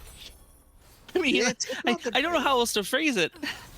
I think we phrase it in Baron's point of view. So that was absolutely phenomenal, because again, this is the comeback of all comebacks for them, because in round number 1, it was close, but they did eventually, kind of snowballed out of control. They weren't able to take the cake, but now they are absolutely in the driver's seat. Jake is going absolutely berserk on this Nautilus. Again, like I said before, I think he should have been whipping this out a little bit earlier on in the season. And unfortunately, Solo Rusher on the Lulu isn't finding nearly as much value as we wanted them to. I was certainly rooting for the attack speed Lulu, but Linda has just been able to use and abuse them in every way imaginable. Ahri just has too much burst. Attack speed Lulu requires to be able to get a lot of damage off over a longer period of time, because it is a attack speed build. Attack speed is a lot of damage over time, but it's not a lot at one time. It's a less sustained damage that requires you to consistently get it off. If you don't have the ability to actually get it off, it's just kind of there. It exists, but she ended up getting Runin's Hurricane here, which is not going to increase her damage all that much. It probably would have been better off with the Bork, but unfortunately, it's still not going to be that much, because a lot of this team doesn't actually have that much. Like squishiness. Like, she's not going to be able to outburst by any means. Any of the people on this Baron roster. There's just big catch out ends up coming through. They were trying to get a greedy back, it looked like, but Amumu does end up landing on this Ahri. Not too much going to get out of that one. Oh man, lots of stuff going on. There was. That was beautiful. I was too busy focused on the Amumu landing the Q onto Ahri and Baron hit there. I apologize. My eyes were all on Jake, because he he was baited in by the emote spam. He was like, "Oh, great, they're friendly," and they were all sitting in a bush. And then the second that he crossed up into the bush, he was like, "Guys, I'm in danger. Oh, wait a minute, I'm Nautilus," and he just face tanks 4 people for like a solid 5 seconds as Linda just does whatever she wants to the backline, and they can't do a darn thing about it. They did try to land the Amumu, which they did, but it's still a little too much. Linda is so insanely powerful. Oh man, it's just so rough. But Jake as well, like they needed IDK to go absolutely massive, and while I did kill their laner a good amount of times, unfortunately they're just not massive enough. Jake is so comically tanky, I don't think he could be 1v4. If IDK Not was in the only fight, is he he would live. tanky, he's also got Leandres and a fully yeah. stacked Magi's. He is smacking. He is So absolutely it's quite a smacking. lot of damage to boot as well. You're at 14k gold on a Nautilus versus 3k less is your top laner. So top laner is T-Dye is very clearly having just a very mid game, able to get exactly what he needs to do off. He's able to get those wind walls. They're very helpful, as we saw in that last fight, blocking, I believe it was the Akali E, stopping her full engage potential there, stopping the full burst that she could have potentially been able to wipe a lot of that team with.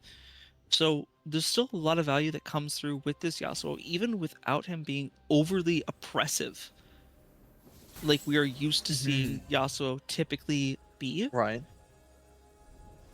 But you don't have to be super amazing as Yasuo in order to get the value that you need to off with this champion. Oh, that's Ooh, another big Malzahar did move. end up getting punished for that overextend. Yasuo TP is gonna bait Malzahar into this fight. Rel able to get a lot of damage. There's a lot of side fights that are happening in this actual full team fight. It's a lot of just 1v2s, 2v2s, 2v3s. It's not a full team push that Dragons need to be pushing with. Their power is in their entirety of their team, and it's just not there. Yasuo LeBlanc able to get their damage potential off with the full burst that they truly have. And remember, LeBlanc is still not doing it as well as her opposing laner is, but it does not make enough of a difference here. They are gonna just be able to take Nexus here, most likely.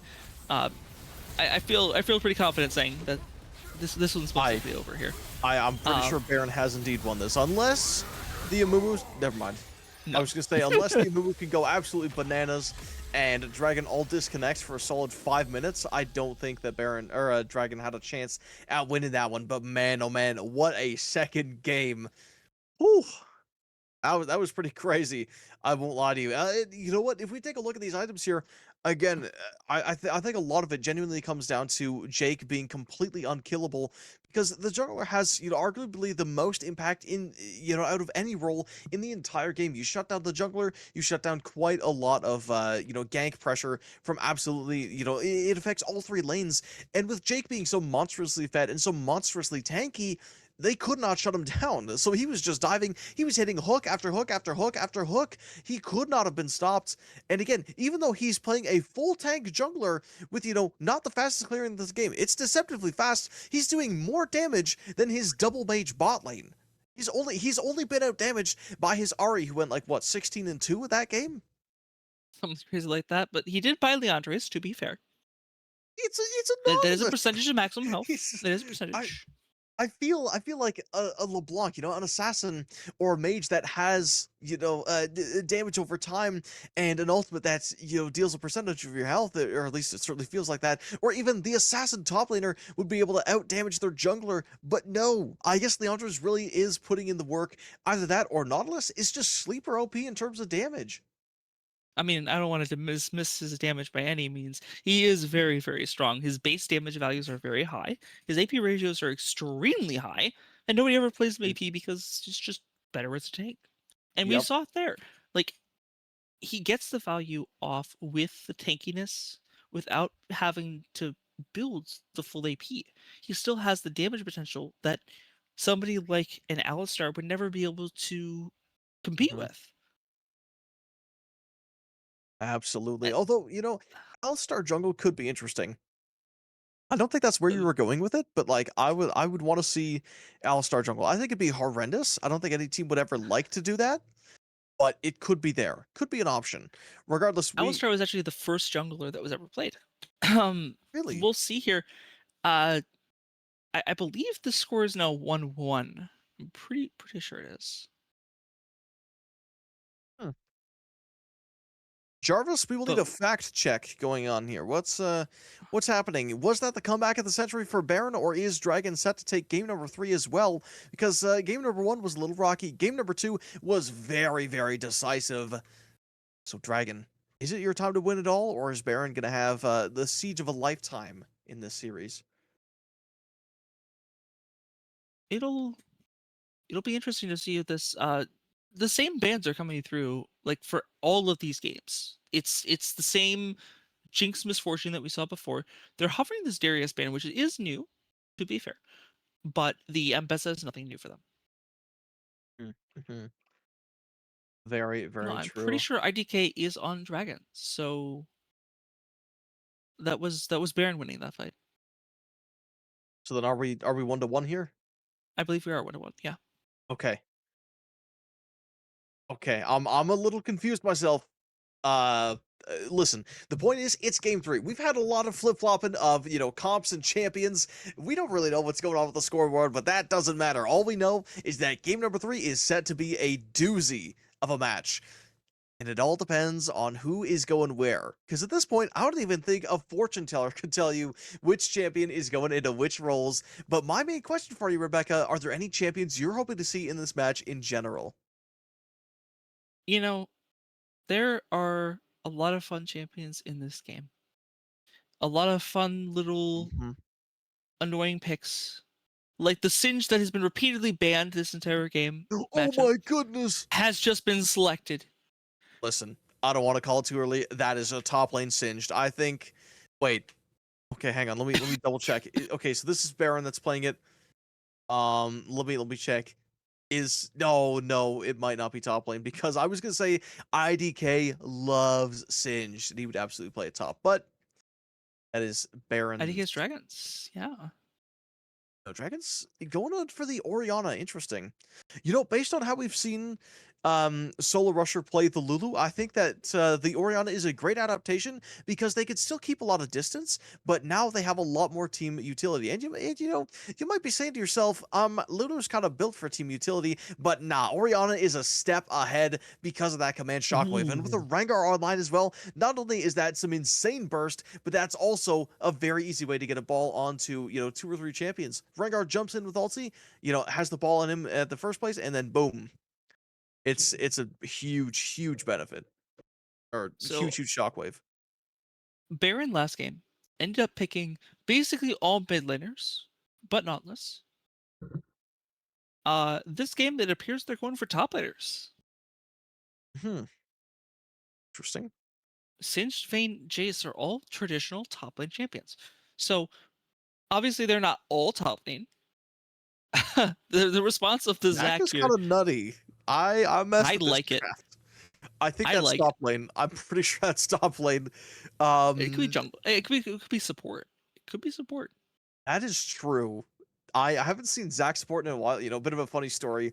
Back when I started playing League of Legends, I used to only play Zach support, like exclusively Zach support. I would never play anywhere else. If I got any other role, I would dodge. But anyway, I would play Zach support, and the first thing I would rush is Guardian Angel because at the time it was a full tank item. And my entire thought process is I want to stay in lane until I can back and afford Guardian Angel, like right off the bat. Oh my gosh, I was such I was a little We had this fiend. conversation before, I think, because Did we I really? brought up the fact that I also played Zac support Oh back in my my favorite goodness. season, which is season 9. I would play him with Smite. Because back then, the only item in the game that gave a Right, percentage of maximum health increase was Enhancement Cinderhulk, or right, uh, right. the Skirmish and Saber Cinderhulk. Uh, Mhm. so I would go ahead, stay in bot lane, utilize Smite to be able to get my support stacks that I wanted, and then as soon as I won bot lane, I would go ahead and sell my support item, buy the full jungle item, and then proceed to steal the entire enemy jungle the rest of the game. Right, right. And I do I remember wish this it now. didn't work as well as it did. Right? No, there's a lot of cheesy strategies. I remember before the roll quests, there was the 5 smite strat. Obviously, Mm. completely dead now, but it was a very feast or famine strategy because if you got ahead, you could not be stopped, but if you got behind, you could not be picked back up Ooh. because smite, of course, it gave you what's it called, gold reduction on the minions that you killed. So it was, but if you did get ahead, you could just control the jungle, and the enemy jungler could not do anything. Laners couldn't do anything because you would hit level 2 immediately. It was a lot of fun, but that is the times of old, as they say. But Vygar picked up as well. Does make me think You that did mention this IDK. figure earlier. Oh yes, yes I did. IDK loves Vygar. He loves him so much. It doesn't really matter what role, he will always be at running the Vygar. But that's Baron that picked it. Yeah, they're on Baron. No, they're on Dragon. Oh my Dragon goodness. IDK is on dragons. Oh my goodness, I apologize. I'm a big mess. Okay, well, regardless, even if the Vygar is on the opposing team, if there's anyone who can face him, it is going to be IDK. So if they are mid here, with I don't think they play a lot of Orianna, but like if they do, I think it's still going to be going in favor of IDK because he just knows Vygar so well. I really want to see this GP in bot lane. I want GP to be in bot lane. I want Soraka to be top. That's just me. Uh, Soraka top, that sounds in a singed potentially because like I think it's Shen jungle, no? no, most likely it will be Shen jungle. I think that's the most logical. But Yeah, then again, logical, right? where's logic led us this entire match? That is true. I'm also kind of thinking Jace jungle could be kind of nutty. We saw quite a bit of it once season 4. Do I have my yeah, whatever. Listen, at the start of the season, we did see quite a bit of Jace jungle. It was very, very popular. I don't quite know why it got phased out, but anyway, it's not that popular anymore, but I still think it could be a Jace top. I want to say a Singed Vygar bot lane would be kind of nuts because if Vygar puts the baby cage on them, Singed just flips them into the cage, and then you have Vayne top, which is an extremely oppressive laner, and then Shen mid. We've all heard of River Shen, very doable from mid. No, mid Shen, if you play it like a Galio, you can totally see it happening. Right, right. This is a composition that can really go wherever it wants. So we'll see just how flexible this team does flex. Speaking of flexible, though, there is that Zac pick on Dragon's side. Where do you think? What lane do you think the Zac is really going to be in? It's tough because on the one hand, I feel like Zac is just the jungler. That being said, they have a Rengar.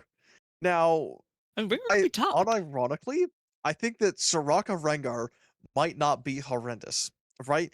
Rengar himself has a lot of healing from his W. Tack on a Soraka and also empowered Bola roots for like the entire duration of a Soraka E going down. So the combo there is actually pretty good. It's not bad, which is what's scaring me because I feel like this bot lane should be illegal, but it's not. And I feel like Gangplank kind of has to go top lane because he's Gangplank, right? You wouldn't really put him in any other lane. So I'm gonna say that it's Zac jungle. I just don't see it anywhere else here. I would like to see a Zac support with a Right. GP ADC and putting Soraka top. But that is just me. I think, honestly, I think the only position that we know for sure is Shen in jungle for Baron. Hmm. Hmm. That's really the only one that's like a obvious, like, okay, this is the only place this champion can really go because there's nobody else that can go in that position. For sure. We'll see when we come back from our little break here. Just let us get some water after that. Straight into this draft that we had. It'll be nice to take a deep breath for us to come back and everybody, go ahead, get your water. Very important to drink. Get a snack, because we still got more games to come in this 1-1 matchup.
Welcome back, everyone, to the Ember Cinder League Esports All-Star Game number 3. This is a best-of-5 situation, so keep that in mind when we are versing this in 1-to-1 fashion.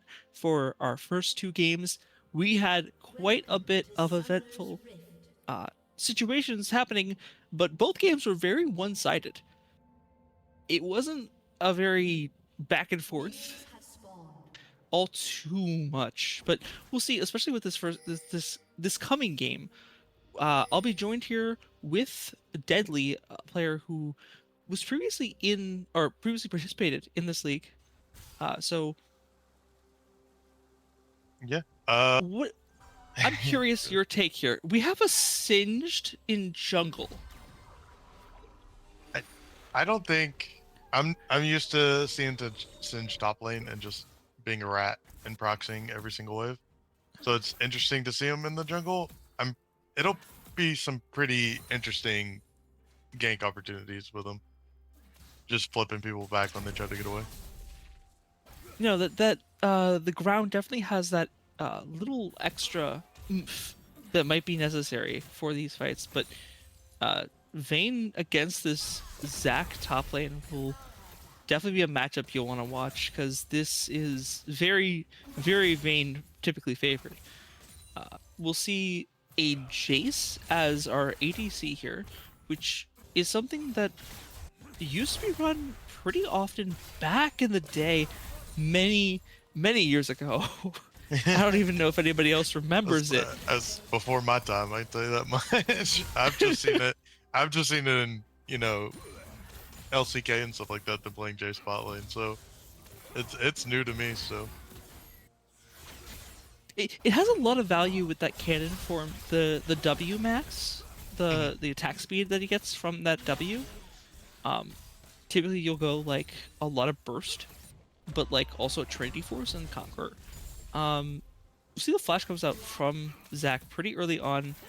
Seemed to go a little bit further than he wanted to against this Vayne, trying to keep that passive up at the very, very least. Rengar we'll see very relevant in this early game, most likely. Obviously, Rengar is a very early champion. I have never. I'm not too used to Tellerama being on this Rengar though. I haven't seen it personally. I haven't seen Rengar a lot in this league at all, honestly. yeah, this is the first Rengar I've seen being picked. I've seen Zac be picked. I haven't seen Gangplank at all. But most of these champions I've seen being picked up by the teams in this league. So, of course, not in their normal roles that they're picked in, but this is All-Star game, so I think they're taking it for fun. You know? For sure. I mean, they're definitely having fun. I'll tell you that much. At the very, very least. Linda ended up getting a lot of these stacks here. We saw last game, Linda ended up playing this Ahri that was very, very dominant the entirety of the game. Veigar, obviously not typically as much of a lane bully as Ahri would be. Ahri being one of the best lane bullies of mid lane. Yeah. But definitely still a champion to watch out for, especially with those stacks stacking up. We can see them, if you take a look above the level marker of Veigar, there will actually be an indicator for the number of stacks that Veigar has, as well as the number of soul serpents that Gangplank has as well. I was wondering what those numbers meant. That's good to keep track of. Unfortunately, we you don't know- got the same thing for Rengar there. But if I'm this Rengar, I'm looking to punish this Vayne pretty heavily. As all ranged top laners should be punished, myself included. So, you What got will some you pretty usually play? good. I usually play ADC, but I switch lanes quite often. Q and solo Q. So, I'm with you on that one. I'm not a huge fan sticking on to the same thing the whole time. I play all. yeah. I play a little bit too much in all my roles. Sometimes just going top lane and being on an island is the most peaceful experience you can ever have. Oh yeah. No, But, yeah. definitely, especially when you're watching everybody else around you tilt. You can see this Rengar ends up having a little skirmish with the Vayne. Not able to do all that much. Don't be misled though. Keep in mind that resource bar for Rengar does have to do with the number of stacks that he currently has with his passive, specifically the jump and the ability ones, not the ones that he has for the teeth. It can be a little confusing sometimes keeping track of that one, but we'll see how that goes. But we see the first back of Jake. He ends up grabbing the Swifty boots, which is it's going to be interesting to see just how well Jake is able to clear with Singed. Yeah, I would imagine it's not gonna be the fastest clear known to man. But I think once he starts getting some burn items and stuff like that, clear will kind of go faster. I think it's gonna be a pretty slow slow early game until everyone gets their ultimates and Rengar can start ulting and surprising people out of nowhere. Especially with Oh, yeah. like the Ori Rengar ultimate, that combo is going to be pretty gnarly. Same with Zac. I do think Dragon's on the timer though, in terms of like scaling. for sure. 'cause This solo Ooh, kill from Linda. a very, very powerful ultimate coming through with those Darksteel stacks, ending up to get 2. And at 72 stacks here at 7 minutes, averaging a total of 10 stacks per minute, which is definitely what you're looking for your Vhagar. You know, Yeah, this fight around dragons, you know, they're outgunned. Vhagar will be the first one focused by this Rengar, though. Not able to get too much burst off just because Rengar is not too far ahead yet. Vhagar able to pick off the Orianna here without the use of any ultimates or really anything really necessary. Rengar is stuck in the goo that Singe has placed on the ground The and box. grounded for a little bit of a timeout. You just After hopping on that Vhagar, he definitely did not want any part of any of that. Singe Yeah, able to get out here with just a sliver of health. GP, you know, not getting everything that he wants out of this circumstance, but when you're forcing your support, your enemy support, to have to roam even more, to have to lose that XP potential, that would normally be a pretty substantial benefit, especially since it is that Shen. I think that's definitely worth it. You know, you're delaying the level 6 on Shen. That Yeah, and you know, and with Soraka, you want to get 6 as quick as possible to hopefully counteract Shen's global pressure, right? And with Pro being almost a level and a half down, not looking too hot, you know, looking for a play on mid, just feeling stuff out. I don't think you can really do much as Gangplank and Soraka here. No, we did see another pretty nasty ultimate from that Vhagar, just barely not able to take out GP because he did end up taking a little bit of vitamin C, but a lot of burst coming through with this Zac Rengar combo, not going to be able to take out the Singe completely just because that ultimate does increase those resistances quite a bit. So, you know, we just saw Grubs being pretty definitively taken because of Soraka kind of being stuck in mid lane, not able to do too much. We'll see Rengar here trying to jump out, trying to get those stacks, not going to be able to jump fast enough, ends up losing GP in the process. Vhagar having a nice bounty here as a result. We'll likely see this Vhagar becoming very oppressive. You know, we saw Linda popping off last game. We'll see. Ooh, quite a nice Soraka ult ended up coming through there. Just I apologize, not an ultimate. Her heal ended up going through just barely in time, able to save Ori, even with the ignite on her. Jace ended up popping that pretty early on in that fight, but not enough to be able to stop that Soraka heal that she does have. Guardian ended up coming through with that shield, also saving Orianna just barely, combined with her ultimate, stopping them from being able to get that little extra coverage because they are mostly melee.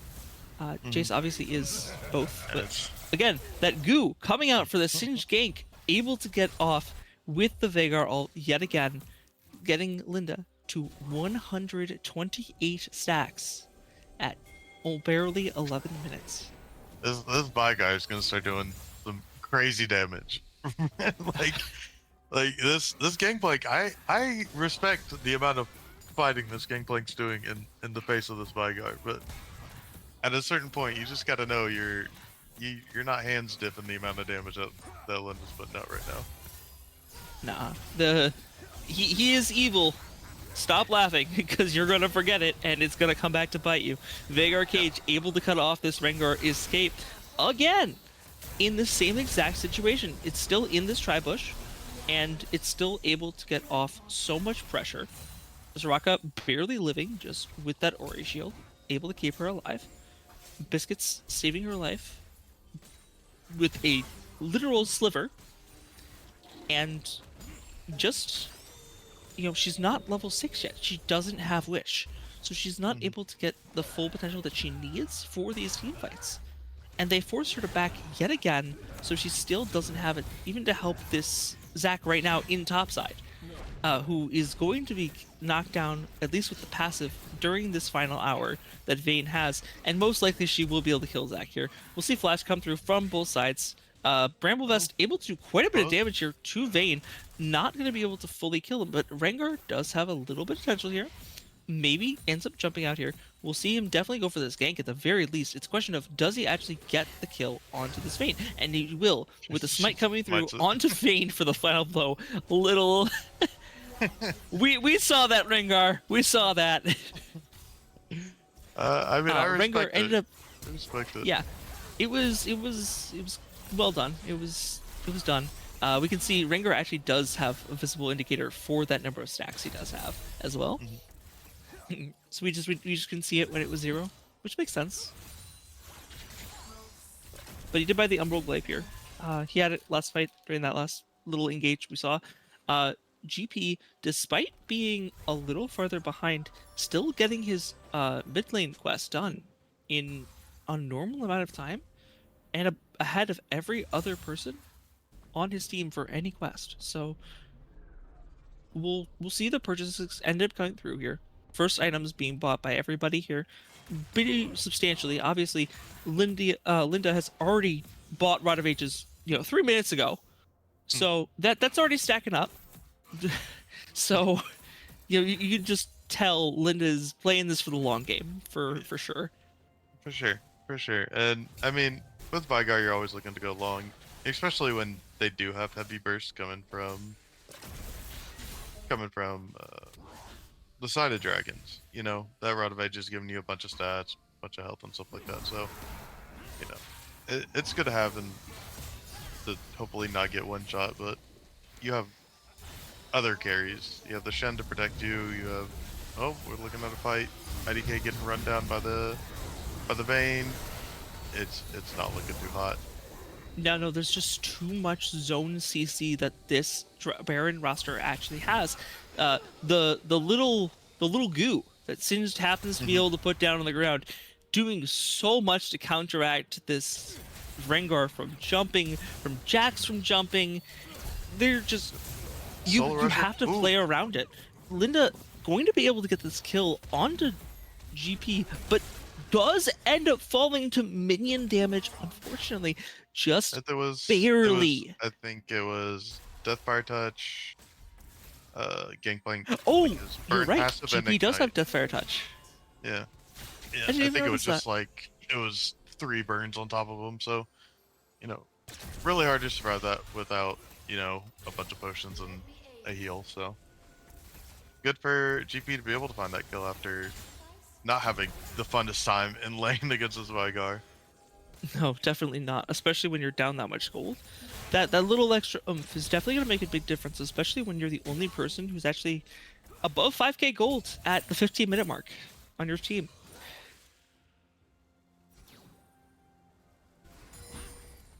We'll see a lot of zoning coming off in this bot lane.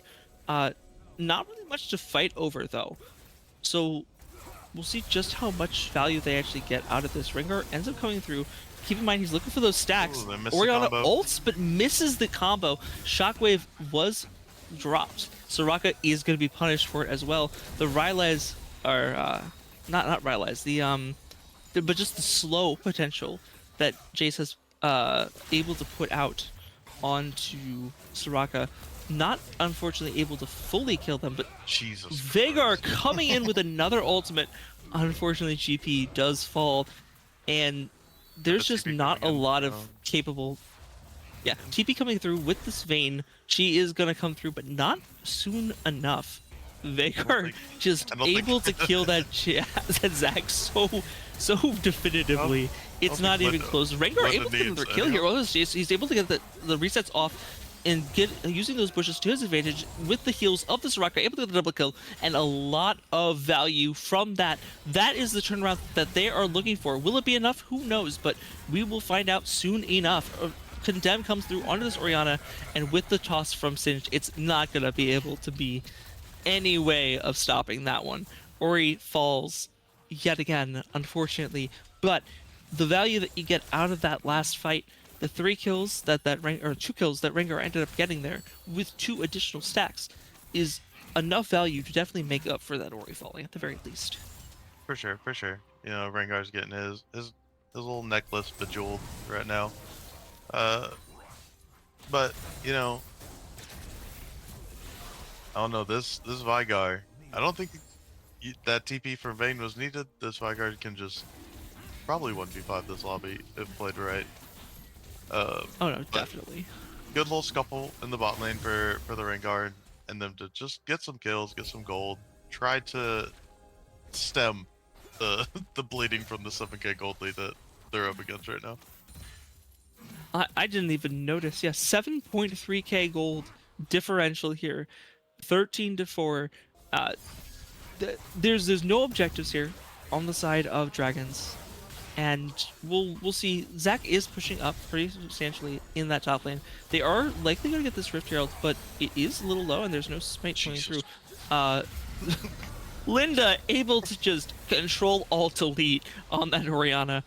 Not going to be able to stop anything. We'll see the Rengar just ult out just to be able to get out. GD died. Vayne does appear to fall here to the Trade. Ignite of GP. GP also dies. Also looks like to an Ignite from Vayne. They need to be careful with those trades because Vayne does have a 12-second differential on these respawn timers. Definitely worth it though. In general, we'll see GP being so far behind here that the difference with Vayne not really needing to honestly be in a lot of these Going fights. in, but where's the damage? Like, you're going in, but you have no follow up, or he's not there. So Zac doesn't you're even have a just- full item here. hey, he's shopping at Costco. He's buying all the components, right? Well, I Fine. gotta remember that one. He's buying in bulk. And Oh god, I just oh no. Feel bad at this point. It feels like bullying. It really is. I mean, Linda can walk up to anybody and just decide that they shouldn't play the game anymore and full combo them. And Yeah. just let them take a little break. And Zac is missing so many of these combos, so many of these abilities. You know, when you're playing the Zac in general, that Q is such an important ability that when you miss it, it kind of just fall apart. Mhm. So, how do you think the Zac can play against this Vayne? Because she's so mobile, she's able to dodge all these abilities with or without Final Hour, which she does end up popping here. You know, the Zac passive just isn't gonna be able to do anything but delay his death. Yeah, it's kind of it's low key kind of toxic for Baron to pick Vayne into Zac. I'm not even gonna lie, because I don't ever see a way Zac ever wins or goes even in that matchup, but just without being camped 24/7 by their jungler. I think Vayne was actually picked beforehand. Not 100% sure. Jake getting picked off here ends up overextending and giving that goal to GP. Our pirate in hand doesn't Look at end those- up seeing all too much value because Veigar is just Smacking. Just He's playing whacking away at the York. turret. Right? He's playing York. Right now. He's split push king. Split push king. and he can because he does so much damage to those turrets because he's got 268 stacks right now Mhm. with a fully stacked Rod of Ages, a fully stacked Dark Seal, and a Shadow Flame. Yeah, on he's top working of it. on he's working on his own little hat too. Wrap cap. He's gonna be balling out. He's got a ring, a Yes. scepter, and a hat. He's basically a pimp at this point. Just remember, if the tables were turned, he would show you no mercy. And nor is this Vayne here against anybody on this team. Running down the Rengar with Final Hour and Ghost popped. Rengar trying to get a little bit extra bones damage off, but not going to be able to survive most likely here. Not able to save definitely the Soraka, but he is apparently going to get run down by this Jace, and Jace will pick him off. Orianna able to fall as well to that W that I spoke of a little bit early on. Zac finally able to get that kill onto Vayne, but at what cost? GP able to get that vitamin C he needs. He's not going to be able to kill all too much with it. Veigar does press delete on Zac, and Jace follows it up with the kill onto GP, which makes it for a full team kill, with Soraka being the one to respawn first. So we will see just how much value that will show just in bot lane alone, with Linda proceeding to continue to just chunk these towers with, you know, each auto doing about 10% of this turret's HP each. Yeah, I wish my AD carries did that much tower damage per auto. And this is an APC, not even an ADC. Getting jumped on by this Rengar, has the flash, and okay. Primordial Burst is just, see ya. Yeah. You wanted to kill me? Nah. It's disgusting. It's so gross. Like, you think you can dodge like 1 or 2 abilities and be fine, but you'll just get ulted. Lose 75% of your HP. That's such a powerful champion Rengar, Veigar is. Really showing the true evil potential of this champion. Linda is doing quite well with that. We'll see a lot of abilities being thrown out here, including a shockwave from Orianna, able to pick up both Jace and Shen, fall to GP with all of that damage that he has, but Veigar is still able to just one-shot that Orianna. Poor Orianna with just a Dark Matter and a Baleful Strike. That is a W and a Q. Rengar looking for those of you who just gotta spam things in. Rengar a little out of position here, but will be able to get out just barely. I don't know what this GP is trying to do here, but you're not gonna be able to beat a Vayne who has ultimate and experimental exploit. Singed kind of running it down, but also able to do that because he is just playing Singed. Soraka able to get a lot of value up, but he will end up falling to that minion damage. Able to only because there was such an overextend here. Rengar still looking for an opportunity to build jump on this Vayne and Veigar combo. Soraka there to follow up, but not able to do all too much to be able to enable this Rengar to be able to engage. They're still waiting. They're looking for this engage with this Orianna here, and she's not going to get there in time to be able to save this Rengar. So Rengar falls with 4 stacks still in his necklace. And honestly, there's just they waited too long to try to engage on this fight. They should have just backed up, and they will be punished pretty substantially for it. We'll see Shen just wailing away at the Soraka. GP does have IE now, so he's starting to get his damage out, which is kind of scary with how squishy everyone is. But with Veigar picking the Zhonya's, he has a fallback for anything that might come his way. Yeah, absolutely. This Veigar is sitting at, like, I believe that's about 1.1k AP at this point. Yeah. So you're 24 minutes into this game and almost full build. Mm-hmm. Yeah. That's just. Yeah, I think for Dragon, it's you either use everything on this Veigar and hope for the best, or you kind of just lose gracefully. You know. But, like, we can't rule out T-Die on this Vayne either. Vayne is doing very well in this game, especially considering the items that are being purchased here, the Essence Reaver into Stormrazor. Unfortunately, we will see Solo Rusher not being able to get out of too much there, GP not able to escape, and that is a 40-second death timer that will definitely... You will feel that one at home. We're definitely not seeing the same Dragon team that we saw in that first game at all. But I don't think this is down and out for them just yet in terms of this matchup. I don't know about this game specifically. I think this one might be over just this Veigar being so far ahead. Yeah. But I think this game's kind of written off at this point. But they might be able to come back. They're looking for Linda right now, but this Vayne's just untouched, just doing what Vayne does. And they And they can't focus just on Veigar without focusing on Vayne. Mhm. If there's two threats on this team, and the moment they forget about T-Die, make sure that they remember their name. Able to get 2 kills in that final fight, 26 and a minute triple game, kill 13K ending gold it. lead. That's, that's Yeah, that crazy. one wasn't close. It was, last game we saw was pretty definitive. It was pretty one-sided in that last one. We hmm we saw a lot of wonky picks that were picked, uh, and Linda was able to pick that Ari and pop off with it in the previous game.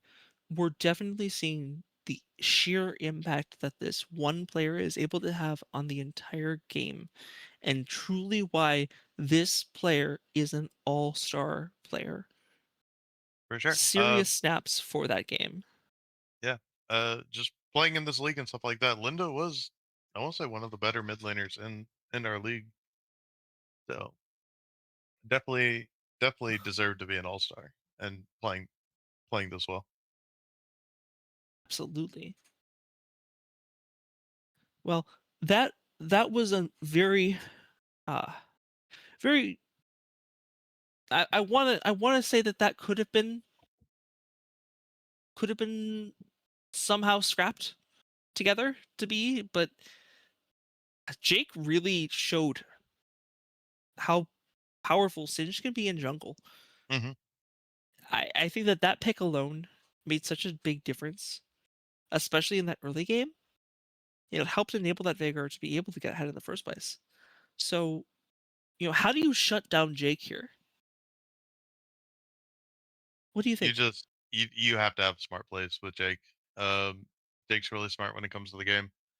So you just have to have a bigger brain and play right. Like play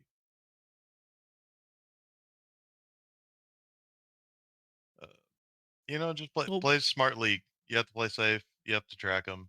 Uh, the scariest thing about Jake is he looks for very good gank angles, and if you're not keeping track of where he's at, he's gonna gank you, and he's gonna come out ahead on it.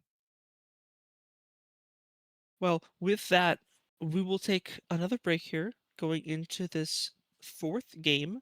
We are 2-1 right now with Baron coming back and showing just who is boss in this game with the swap out of Linda onto mid lane, really showing just how much power this one player is able to make and the amount that they are able to really definitively taunt the enemy team into focusing their resources onto one player.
Welcome back, everyone.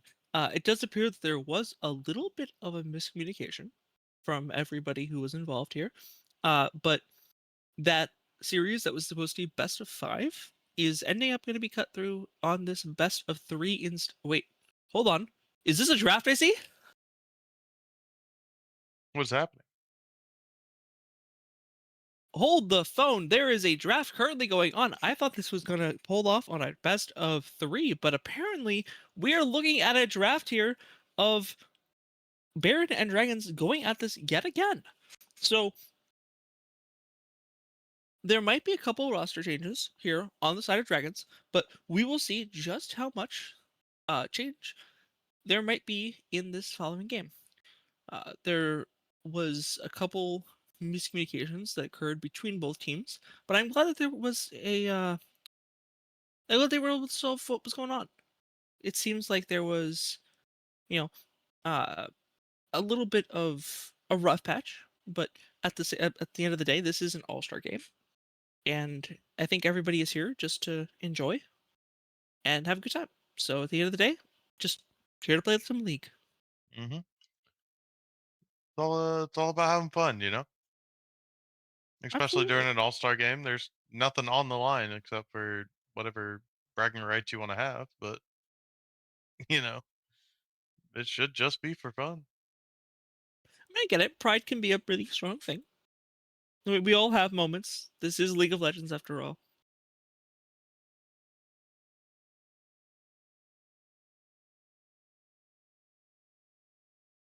But it'll be interesting just to see. I know for sure that Linda had to go because of work. Okay. So we'll see at least a different mid laner for this Baron roster. We'll see just how much of an impact that really did have, especially since I believe they were playing some of their main champions, while other people were just kind of having fun and picking whatever they wanted. Mm-hmm. So there was a little bit of an advantage that was definitely there, and we definitely saw that at least in the previous games. Just that Ari and that Vigar obviously being very dominant in both games. But now that that won't be there, we'll see just what Baron has in store for us. It'll be very interesting, given the fact that that is the Baron side of things, not the Dragon side of things. It does look like there are two missed picks here. We'll be able to fill you in on those shortly, at the least. If not now, we'll be able to fill you in at the Rift when we ourselves are filled in as well. But definitely, there's a lot of there's the selection. We have one of the missed is being selected as Aurora here. So Dragons did select Aurora. Twisted Fate picked by Baron here. Uh, a lot of very long range abilities that are ended up coming through here. So we'll see just I am getting a little bit of word here. That selection, that none selection on Baron's side is Warwick here. So I was actually Ooh, clued in on it.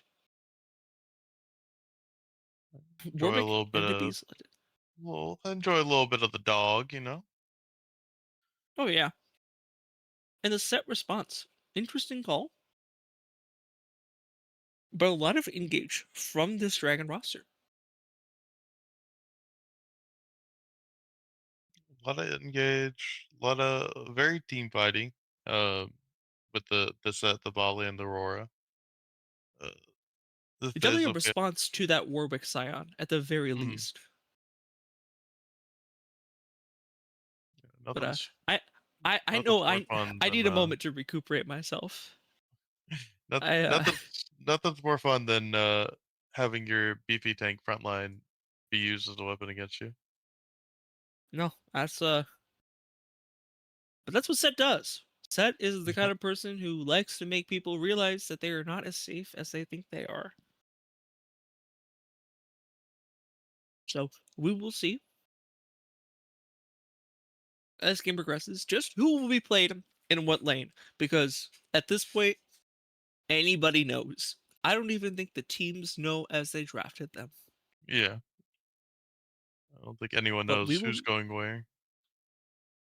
But we will come back as soon as all that is found out and we actually get onto the rift with this matchup with Baron Dragon Ember Cinder League All-Star game. Right after this break.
Blinding lights, lost in your eyes, feeling the pressure. You and I, spending the night, chasing forever. For you, oh no, I'd be your one and only. Don't let me go, don't leave me lonely. Say you'll stay through the pain, say you won't go running. Let me in through your veins, get off on my loving.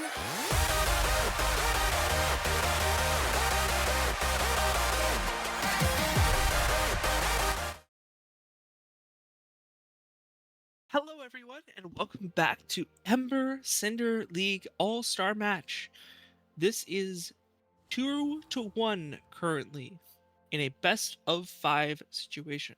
So we are currently at a match point.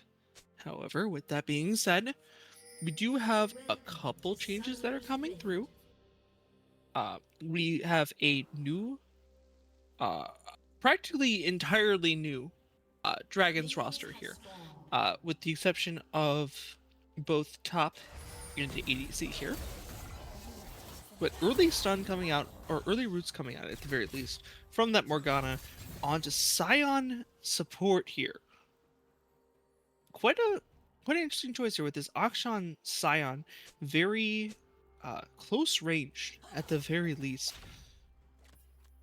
You know, what do you think about a Scion Akshan bot lane? I mean, I've seen Acton be played in the bot lane. I don't know. It's kind of hit or miss. Like the value you get from Akshan is more in like his roaming and stuff like that, and you can't really roam if you're like an ADC. But if they play it right, I think they can pull off some wacky little stuff here. We do have pretty standard matchups across the board for most of this, except our bot lane. So for the most part, I expect a pretty staple, Warwick, Volibear, all that fun stuff. Yeah, but I mean, early skirmish coming through with this Irelia, who does win this trade early on, though there is an exhaust. Ignite coming through from this Irelia, able to do the true damage without the damage reduction that the exhaust brings, and able to take out set because of it.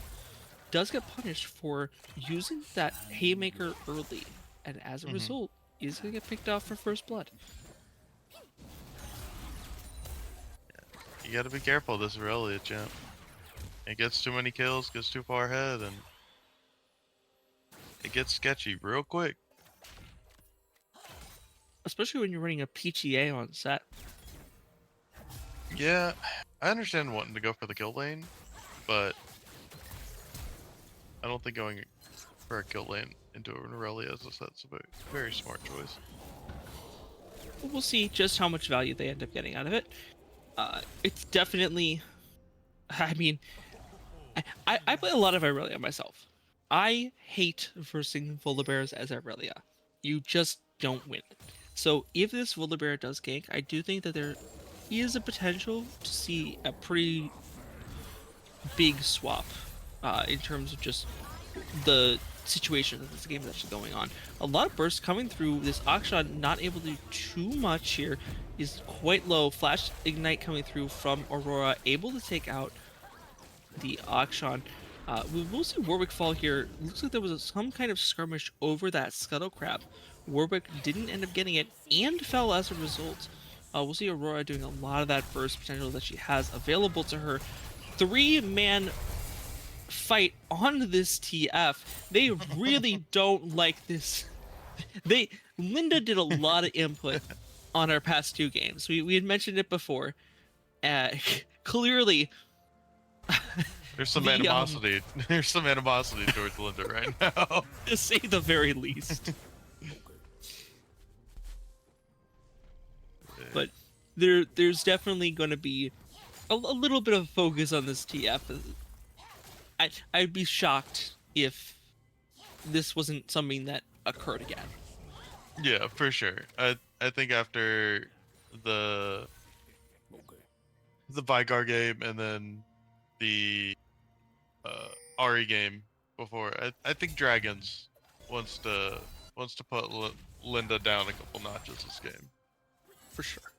And we did get a little bit of word that there were a couple agreements that were made in these previous games. That's why we saw stuff like, I'm sure, Jake in that first 1v1 falling to that turret. Really getting a nice little kill there on the set, winning that fight pretty definitively. I mean, it was a little dicey, but still able to get that ignite off, and that has just the potential so much. Morgana getting a nice gank onto this mid lane. They're really trying to punish this TF, but unfortunately, It did go sideways. Fizz ended up getting stunned underneath the turret. Just the overextension that they were not looking for, and the benefit that this bot lane ends up getting out of it as a result. We've got a 10 CS advantage already onto Akshan, as opposed to this Aurora, who really doesn't have that much farming ability to begin with. So, Yeah, Aurora starts being able to farm really well once she gets like Lost Chapter and a couple points in her Q, 2 points in her E, and then she can just start clearing the waves somewhat reliably. But until then, she's gonna get pushed in a lot. And we'll see that quite a bit here, I'm sure, especially with this Morgana roaming so much. It looks like Set wants to take another fight. Irelia does have ultimate here. The exhaust popped. We'll see just how much damage that Haymaker is able to do, but unfortunately Irelia does have passive, and that is a lot of extra damage on those auto attacks, able to pick off the Set yet again. Set probably should wait until at least level 6 before he tries to take on the Blade Dancer herself, but unfortunately, as a result, he will fall in this next fight. Yeah, I respect just duking it out and going for it, but when you die once to Aurelia, it's always kind of sketchy trying to keep fighting her, but when you die twice, I think it's time to just take a little breather. Big skirmish coming out here in this bot lane. Aurora ended up popping that ultimate there, not able to get too much out of it, unfortunately, but the rest of her team is there, able to help her out and pick off at least the Scion as a result. Volibear did end up getting picked off there by that Warwick. He ended up landing the ultimate onto Volibear, during his ultimate as well. So Yeah. the ultimate power of Volibear there was actually negated. Exhaust Ignite coming through onto Warwick, able to pick him off with that TF a little bit earlier before that. Remember, this is the team. This is the exact same Baron team that we've had this entire series. It's besides Linda here. So, but everybody but Linda has been here for every single game. Linda's been here for the past 3. This team has gotten to the point where they're very clear on how exactly they want to play this game. However,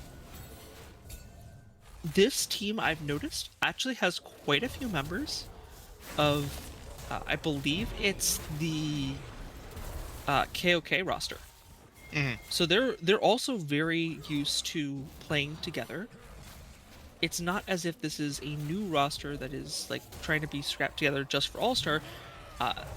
They really they're trying to get some at least getting back at the Baron roster here, trying to scrap together the best team that they can possibly get and the best chance that they've got against this Baron squad, which, keep in mind, is still the number 1 players of each role, statistically speaking. While it was very close on the majority of roles, some are much clearer defined.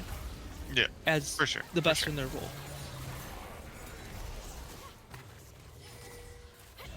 Vivek Chaos able to pick off Jake here. and able to stop the grubs from being taken as a result. But two of them still already fell, able to pull back Linda here.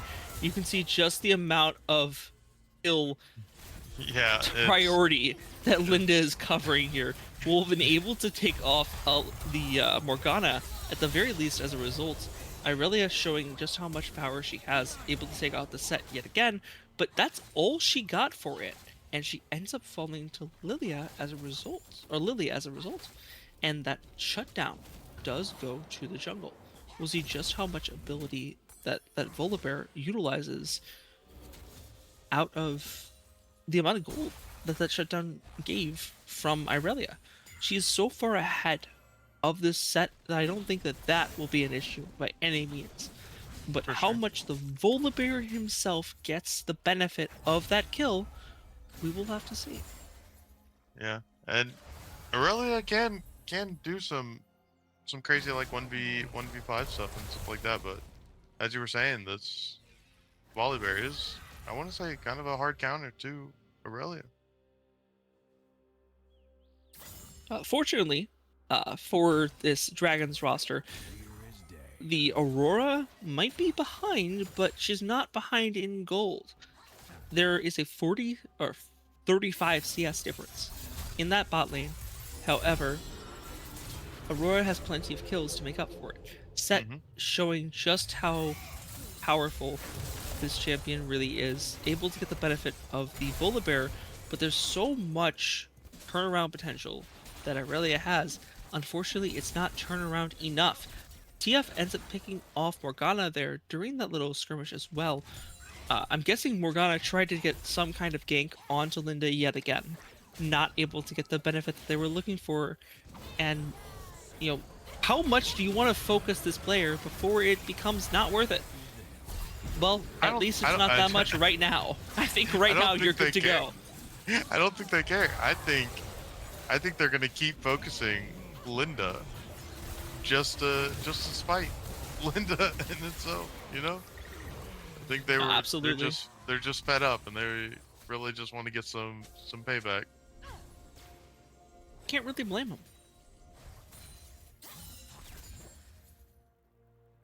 Fortunately, it is paying off.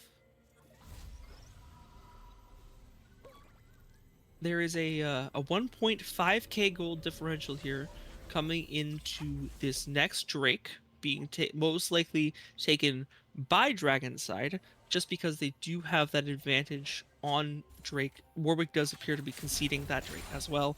So we'll be seeing Chemcheck going the side of Dragon. That side is very...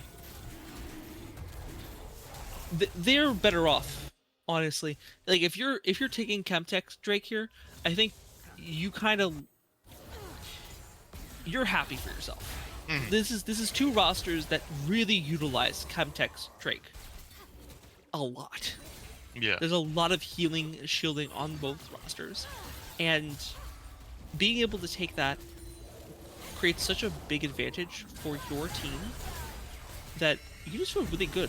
Morgana coming out here with this ultimate, not able to get too much out with the exhaust coming through onto Akshan.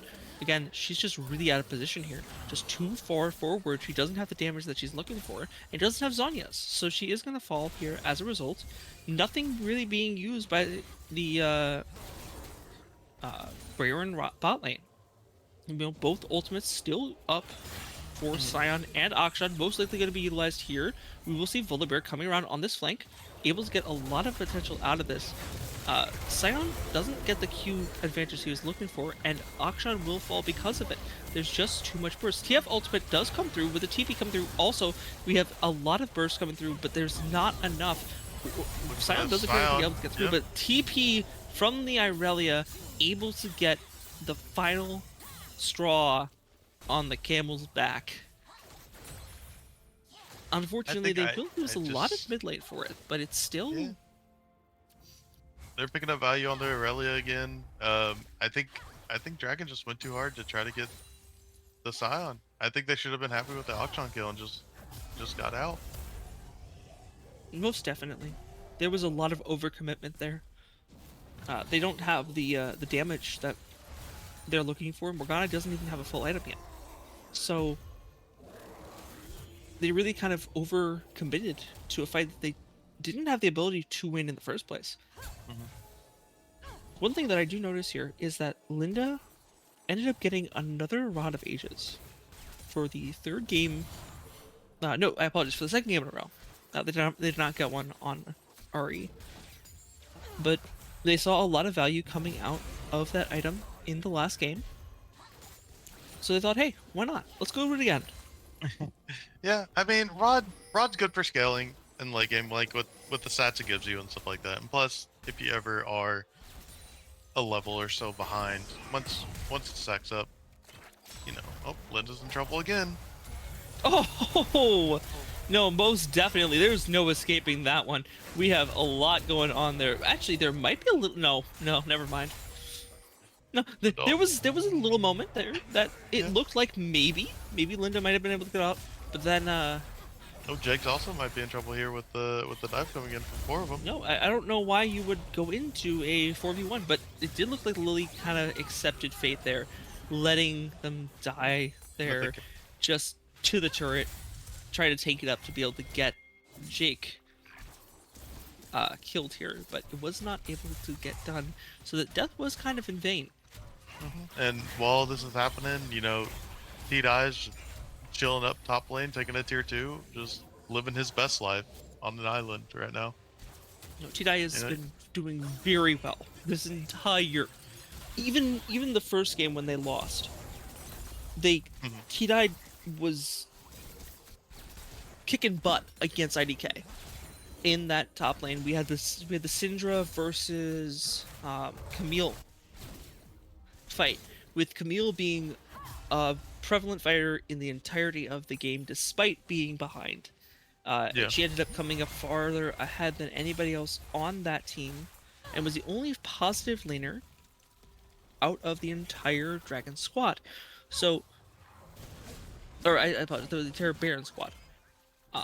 But this entire time, T-Dye has truly shown why they specifically are the #1 top laner in this entire league. And that right there, that Irelia play, just is your perfect example. The perfect execution of the exact combos that you're looking for, without even tier 2 boots. This Irelia is purposely putting herself farther behind because she can afford to do it with a full Hullbreaker and a full Bork. And unfortunately, that also means with the amount of resources that are being supplied into this Irelia and being pumped into her, the resources for everybody else just are not there. So Akshan, Warwick, Sion, all of these champions are just pushing so hard against every other person who is ignoring this Irelia, which is what they should be doing. But if they're going to do it, they need to make sure that everybody is together on that decision. Dragons is just looking very scrappy. They're truly demonstrating the fact that this is not a team that has played multiple games together today, where Baron definitely are showing their teamwork that they have gained as this time has progressed.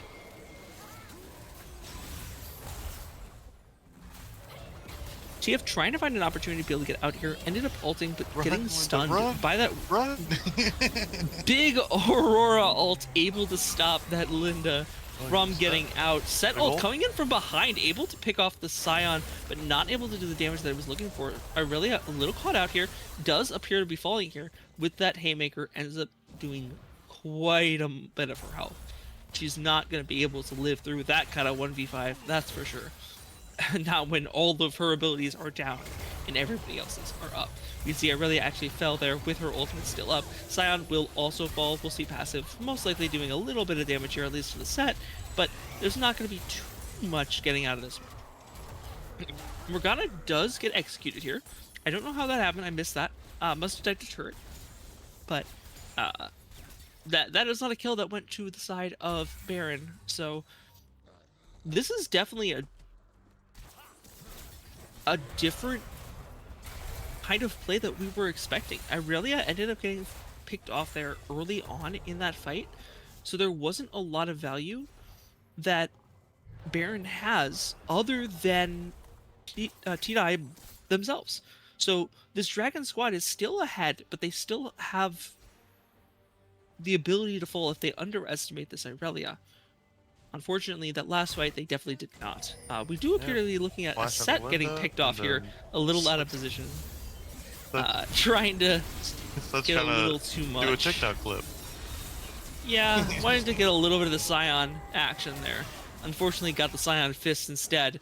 Is gonna fall as well for the Aurora, and there's just not a fight here that they want. Oh. Linda does appear to be Legendary getting picked off 1v1. yet again. They really don't like Linda. Yeah, they really don't. Fizz just coming through for good measure. Screw mid tier too. Killing TF.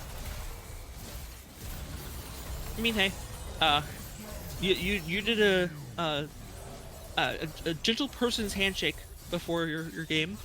Somebody came in and didn't realize that there was a handshake going on, so they played to win, and now they're getting punished for it.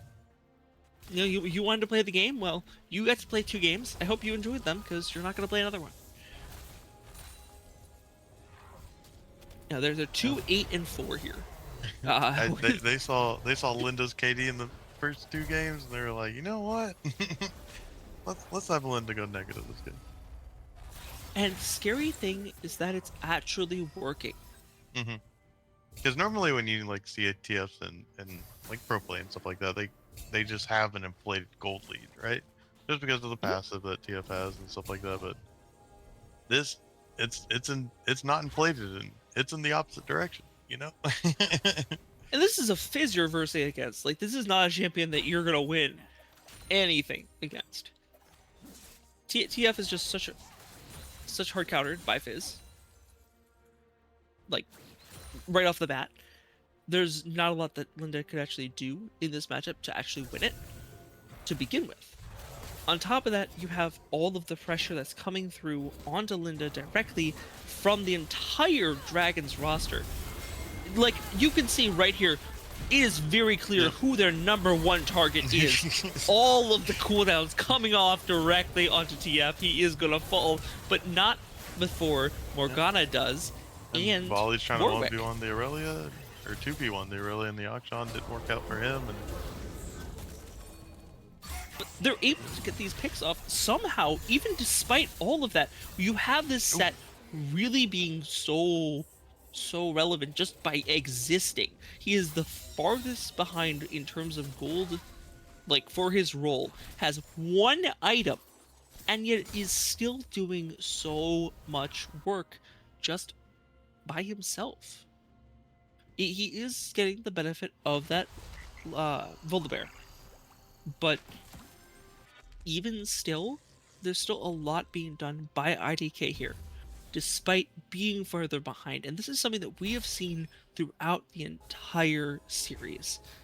IDK not doing so well early on, but able to do exactly what they need to do in order for them to do the best as a team. IDK is one of the best team players that I have seen all season. Just to be able to accept everything for exactly what it is. We'll see. Sion ends up getting rooted here. A lot of poke coming off onto him, but there's not going to be too much full there's our kill miss. potential. They'll end up getting flanked Really here split by off. Jake and by Irelia. But Irelia missed her stun, and Morgana gets a nice ultimate off as a result. They carry down. Able to pick off Irelia there. That is their carry down, as you just said. Warwick is jumped on by a giant bear, and there is nothing they can do Linda. about it. Linda falls again, and we see a giant, big, steam-rolling tsunami that they had in the first game ends up coming back, showing why these players are exactly what their team implies. All-Stars and Dragons getting another one to their name.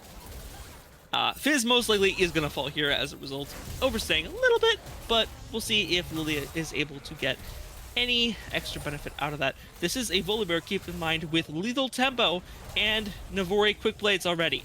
So there's a lot of power ends up coming through. Jake trying to get a little out. We'll see the TF ultimate coming through. Not able to get too much out. Set is going to be able to ult him out. We'll see. Linda will most likely fall here just because it's Linda. Oh, does end up getting a nice flash. Ends up flashing out of the Haymaker, living barely as a result. And they will get Baron here. So this is the exact kind of turnaround that they were looking for. That fight was exactly what they didn't want. You had Linda and T-Dye were able to come in late after the engage onto Chubby and Jake had already occurred.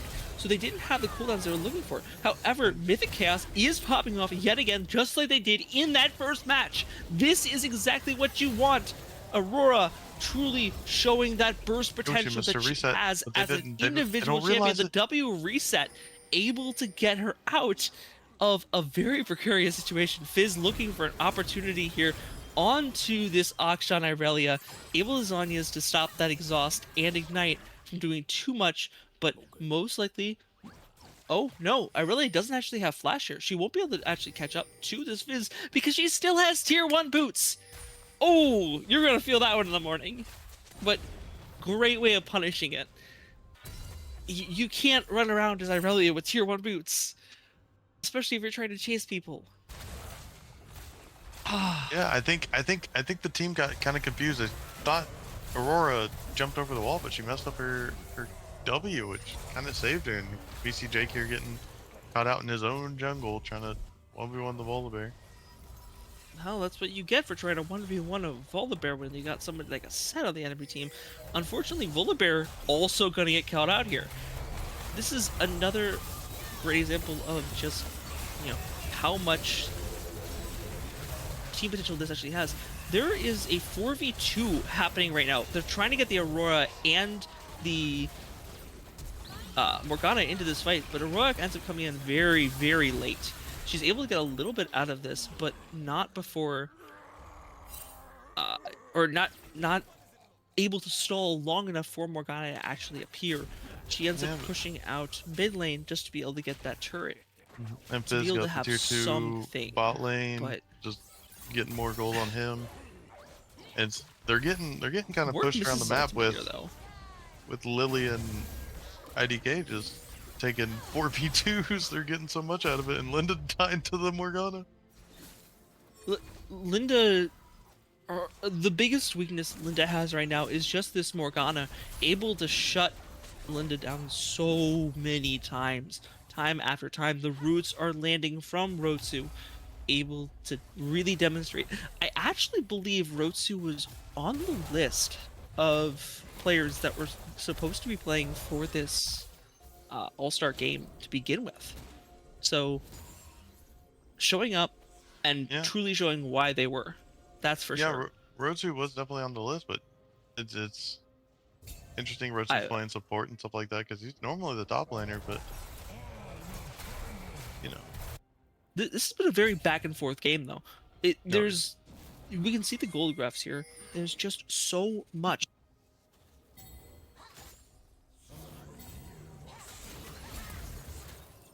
The difference in these gold graphs, not really demonstrating just how back and forth this game actually has been, though. Like, every single person has truly put up a fight here. We have Irelia, everyone. Irelia is currently 2v1ing right now, and it's exactly the two people that you want to be 2v1ing you. It's Volibear and it's Morgana, two very oppressive AoE champions that, unfortunately, not the ones you want to be out of a team fight. Aurora was picked off very early on, and that she is the damage of your team. So when Aurora does fall, there's not a lot of other damage besides Morgana. Fizz is just an assassin. He doesn't have the capability of coming through that much. And there just wasn't anything that this Aurora was able to do before she ends up falling. You can see the actual number of abilities that were cast there. Aurora didn't get anything off there in that first fight. Big set ultimate coming through. Huge. That's exactly that's the clip.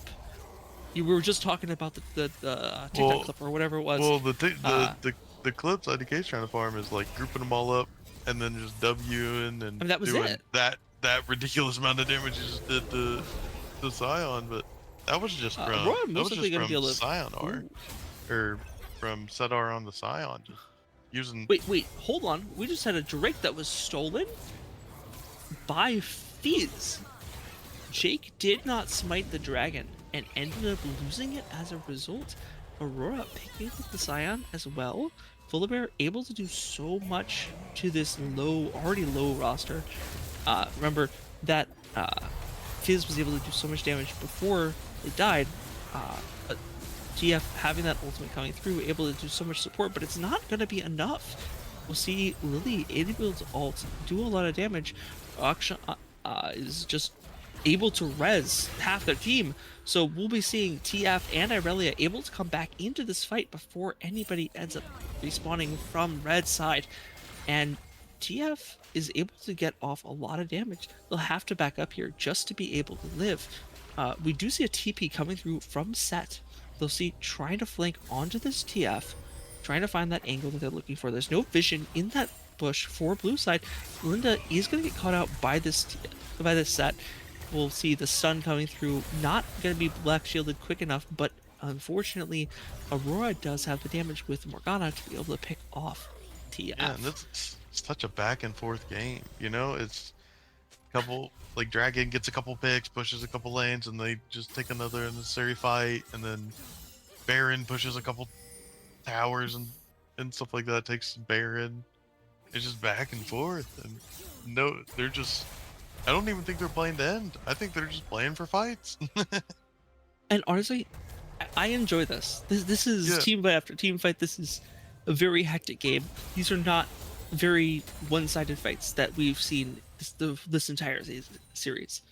It is back and forth, over and over. No one side is clearly beating the other. We'll be seeing a lot of potential coming through as this game progresses with this Irelia Hullbreaker, but unfortunately she's not there for the rest of this fight. We'll see Fizz just out of position, not able to get out. Scion misses ultimate onto this Morgana, and here comes this team fight. TF ulting in, able to pick off this Volibear, but not before he chomps onto this Akshan. Volibear's still so going. Akshan ends up falling. They're not able to revive like they did before. Linda able to fall here, as well as Warwick. Jake not doing the power he wants. Just not dying. Doing so much without dying, as you just said. That is the potential that Volibear has as a singular champion. The amount of healing he has on his W, which he passed a total of 9 times during that fight because of Navori quick plates. And this entire time, Set has just been wailing away at bot lane. He was not even in the fight. And that is a crazy thought to me, because that was entirely a 4v5 that very clearly went on the side of Dragons. Even though before that fight it was so even. Everything was so even. I believe there was even like a 200, 300 gold advantage that Baron had on Dragons. Is now a 4k gold differential coming into this Baron power play here on the side of Dragons. The roar can be heard throughout the entire crowd. There is power behind these Dragons that they have been hiding away these past few games. And I am all for it. I'm down for a game 5. You know, these Dragons, whatever was going on in the background with whatever handshakes were happening, you know, Dragons said enough of the bull. Like we're gonna show this team who really is boss, and they're doing it. And they got 20 and my and 10 favorite on. part is that Mythic Chaos, who is a phenomenal ADC, is still not playing a traditional ADC champions. Big Haymaker coming on out of the Scion, half his health bar is gone. Aurora able to come through even before these lost lands on the Linda. But Linda still falls. It's very clear who's being focused here in every single one of these fights. And it is paying off so well. Scion able to get off And Morgana ult comes out with the Zhonya's Irelia ult, we'll see, comes through, hits everybody but one, but all of a sudden every single person falls because of this Morgana damage that's already coming through. Unfortunately, the Usos, even though it was held, was not able to do too much, and the reason being because this entire fight was actually a 4v5 yet again, with Fizz pushing top lane. So they ended up losing 2 turrets in top lane as a result. Yeah, Honestly, that's worth it. yeah, and I think Dragons could have won that fight if Volley got there a little sooner. Before like Aurora and them died. Volley came in late right as Aurora died and just got CC'd a lot of the time and couldn't do, you know, Volley things and just infinitely heal. But at the same time, like, this is a 17 death TF. The fact that they are able to focus out this TF, basically say you in particular, this is what you get, and then still win these fights. Oh, we got a TP coming in. We'll there. see the TP come out Yep. for this Irelia. She'll end up getting picked up of a lot of damage, just even with that Death Dance. She'll have Guardian Angel here, but you know, ideally you don't want to pop that Guardian Angel this early on. It is too early in this Elder fight, because this Elder Dragon will likely determine who is the victor of this game. This, sure. this is still not a one-sided fight. Volibear dancing in front of Aurora after being ulted by Akshan. Like, this is very one-sided, and this poke matchup is always going to be favored. There goes IDK with the ult. W. IDK able to hit the Irelia with the Scion in that ultimate. Irelia trying to get a little bit of benefit out of that ultimate, but not able to get too much out of it. Oh, poor Linda. Trying to live with that Poor Linda. Zhonya's near Linda. Not gonna be able to do anything about that one. Oh, the big res coming out. Morgana ended up getting picked off. Ends up to be resing fair. both the Scion and the TF, but it's not gonna be able to be too much. Too We'll see this too bad it was a 2v2. TF that got res, you know? It wasn't like the Aurelia. But that was a good fight. A lot of stuff happened, but it seemed to be Fizz went into the back line and they just And at the end of the all day, turned this to focus Elder Fizz. was not taken. Yeah. So we'll likely see this Elder still being taken by this Volibear simply because Volibear is able to do Volibear things. Scion isn't going to be able to stop this. Jake is not going to get up in time to be able to stop this. And Fizz will still get the benefit of this Elder Drake even if they wait to take it. Or even if they don't wait to take it. However, yeah, even if Jake wanted to, Jake could never come to this Elder Drake without losing so much of their base. And it does look like Jake will actually try to get this. Yeah, So because I we think will see they're- Warwick coming through into this fight late, but still arriving on time with that ultimate, likely landing onto this Aurora here, at least aiming for her. She looks for it, but he flashes out of it even before it actually landed. Aurora utilizing her ultimate to be able to get to the other side of the cage and getting out. Warwick falls after missing everything, simply trying to pick off that Aurora. Had he landed on the Aurora, it might have been worth it. But, unfortunately, he missed everything. This Aurora has not been relevant in the past few fights because she's been picked off very early and very quickly. Allowing this Akshan to really shine just how much they're capable of doing. You can see they're at 21k gold right now. They're full build. Like, they're full build and some. Yeah. Aurelia getting rooted up. I mean, they're hoping to steal, but their tank's not there, the front line's not there. Aurelia's too chunked. It might just And burn. Jungle's not even there. And they just lost their inhibitor again because all those super minions are still battling away at their nexus. Yeah. Old Drake execution coming through onto Irelia, coming through onto TF, coming through onto Akshan. It doesn't make a difference. Yeah, and it looks like Dragon's gonna push us to a banger of a game 5. Game This- 4. This is still game 4. Yeah, but I think Dragons win this and take us. Oh no, to- absolutely. Yeah, that I game just think 5. that this was a hell of a game just by itself. It's a lot of kills. I'll tell you that much. It was a blood 61 to 45. It'll likely be 62 to 45. Maybe even 63. We'll see. 107 kills in That total is in not this your game. average league game. No, this is a statement this is a It is a statement game. 39-minute game, 40-minute game. So it's not like there's too much, but at the same time, that's not the point here. Mm. The point is this is what you get. Like, Oh, they're going don't mess Linda. with it. Oh no. We're here for 20, fun. 20 deaths. 20 deaths. Oh no. Linda isn't even level 18 as well. Man. Uh, you, I feel so bad for Linda. This could not have been a very enjoyable game at any Oh. stretch. I mean, Linda wanted to leave after that last game anyways because they didn't realize it was a best of 5 to begin with, and they wanted to go to bed. So the fact that they just kind of got jumped on that badly, it's not gonna feel good.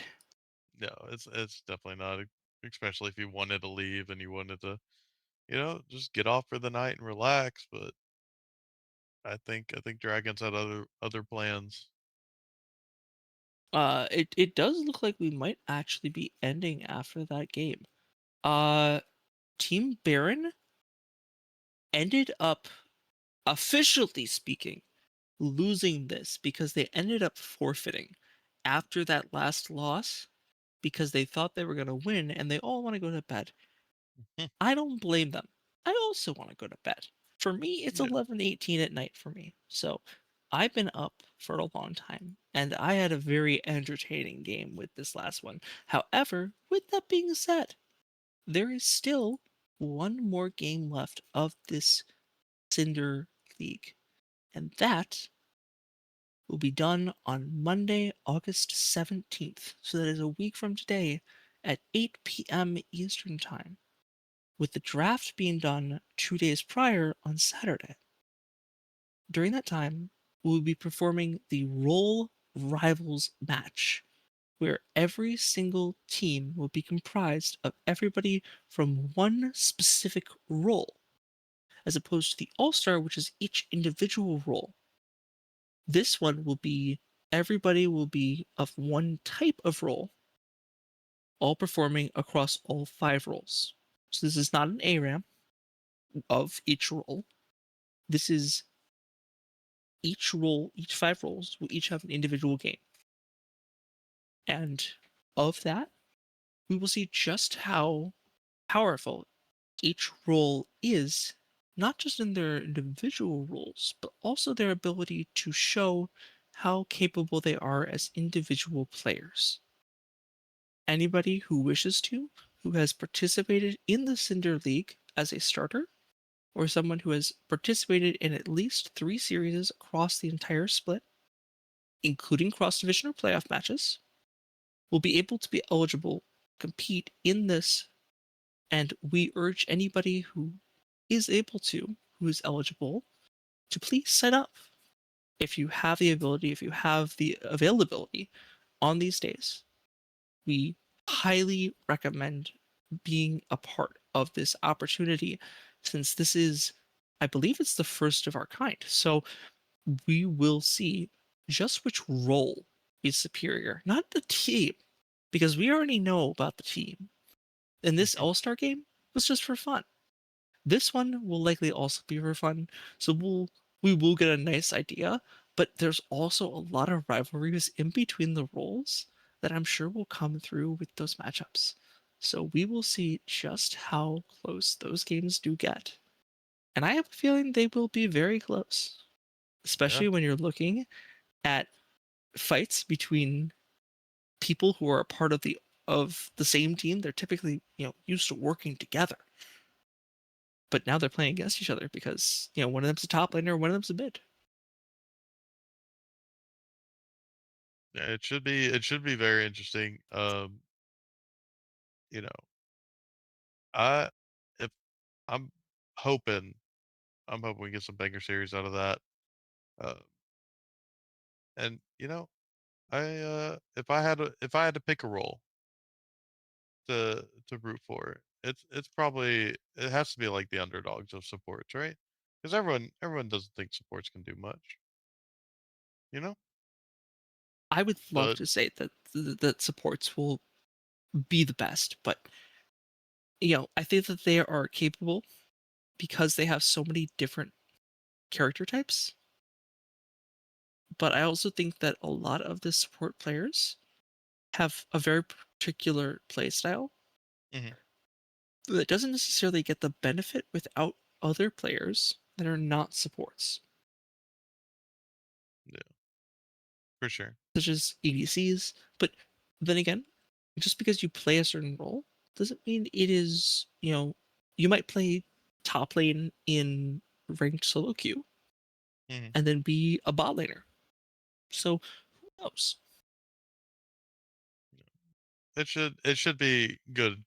It should be a good little good good fun games when it comes out. Absolutely.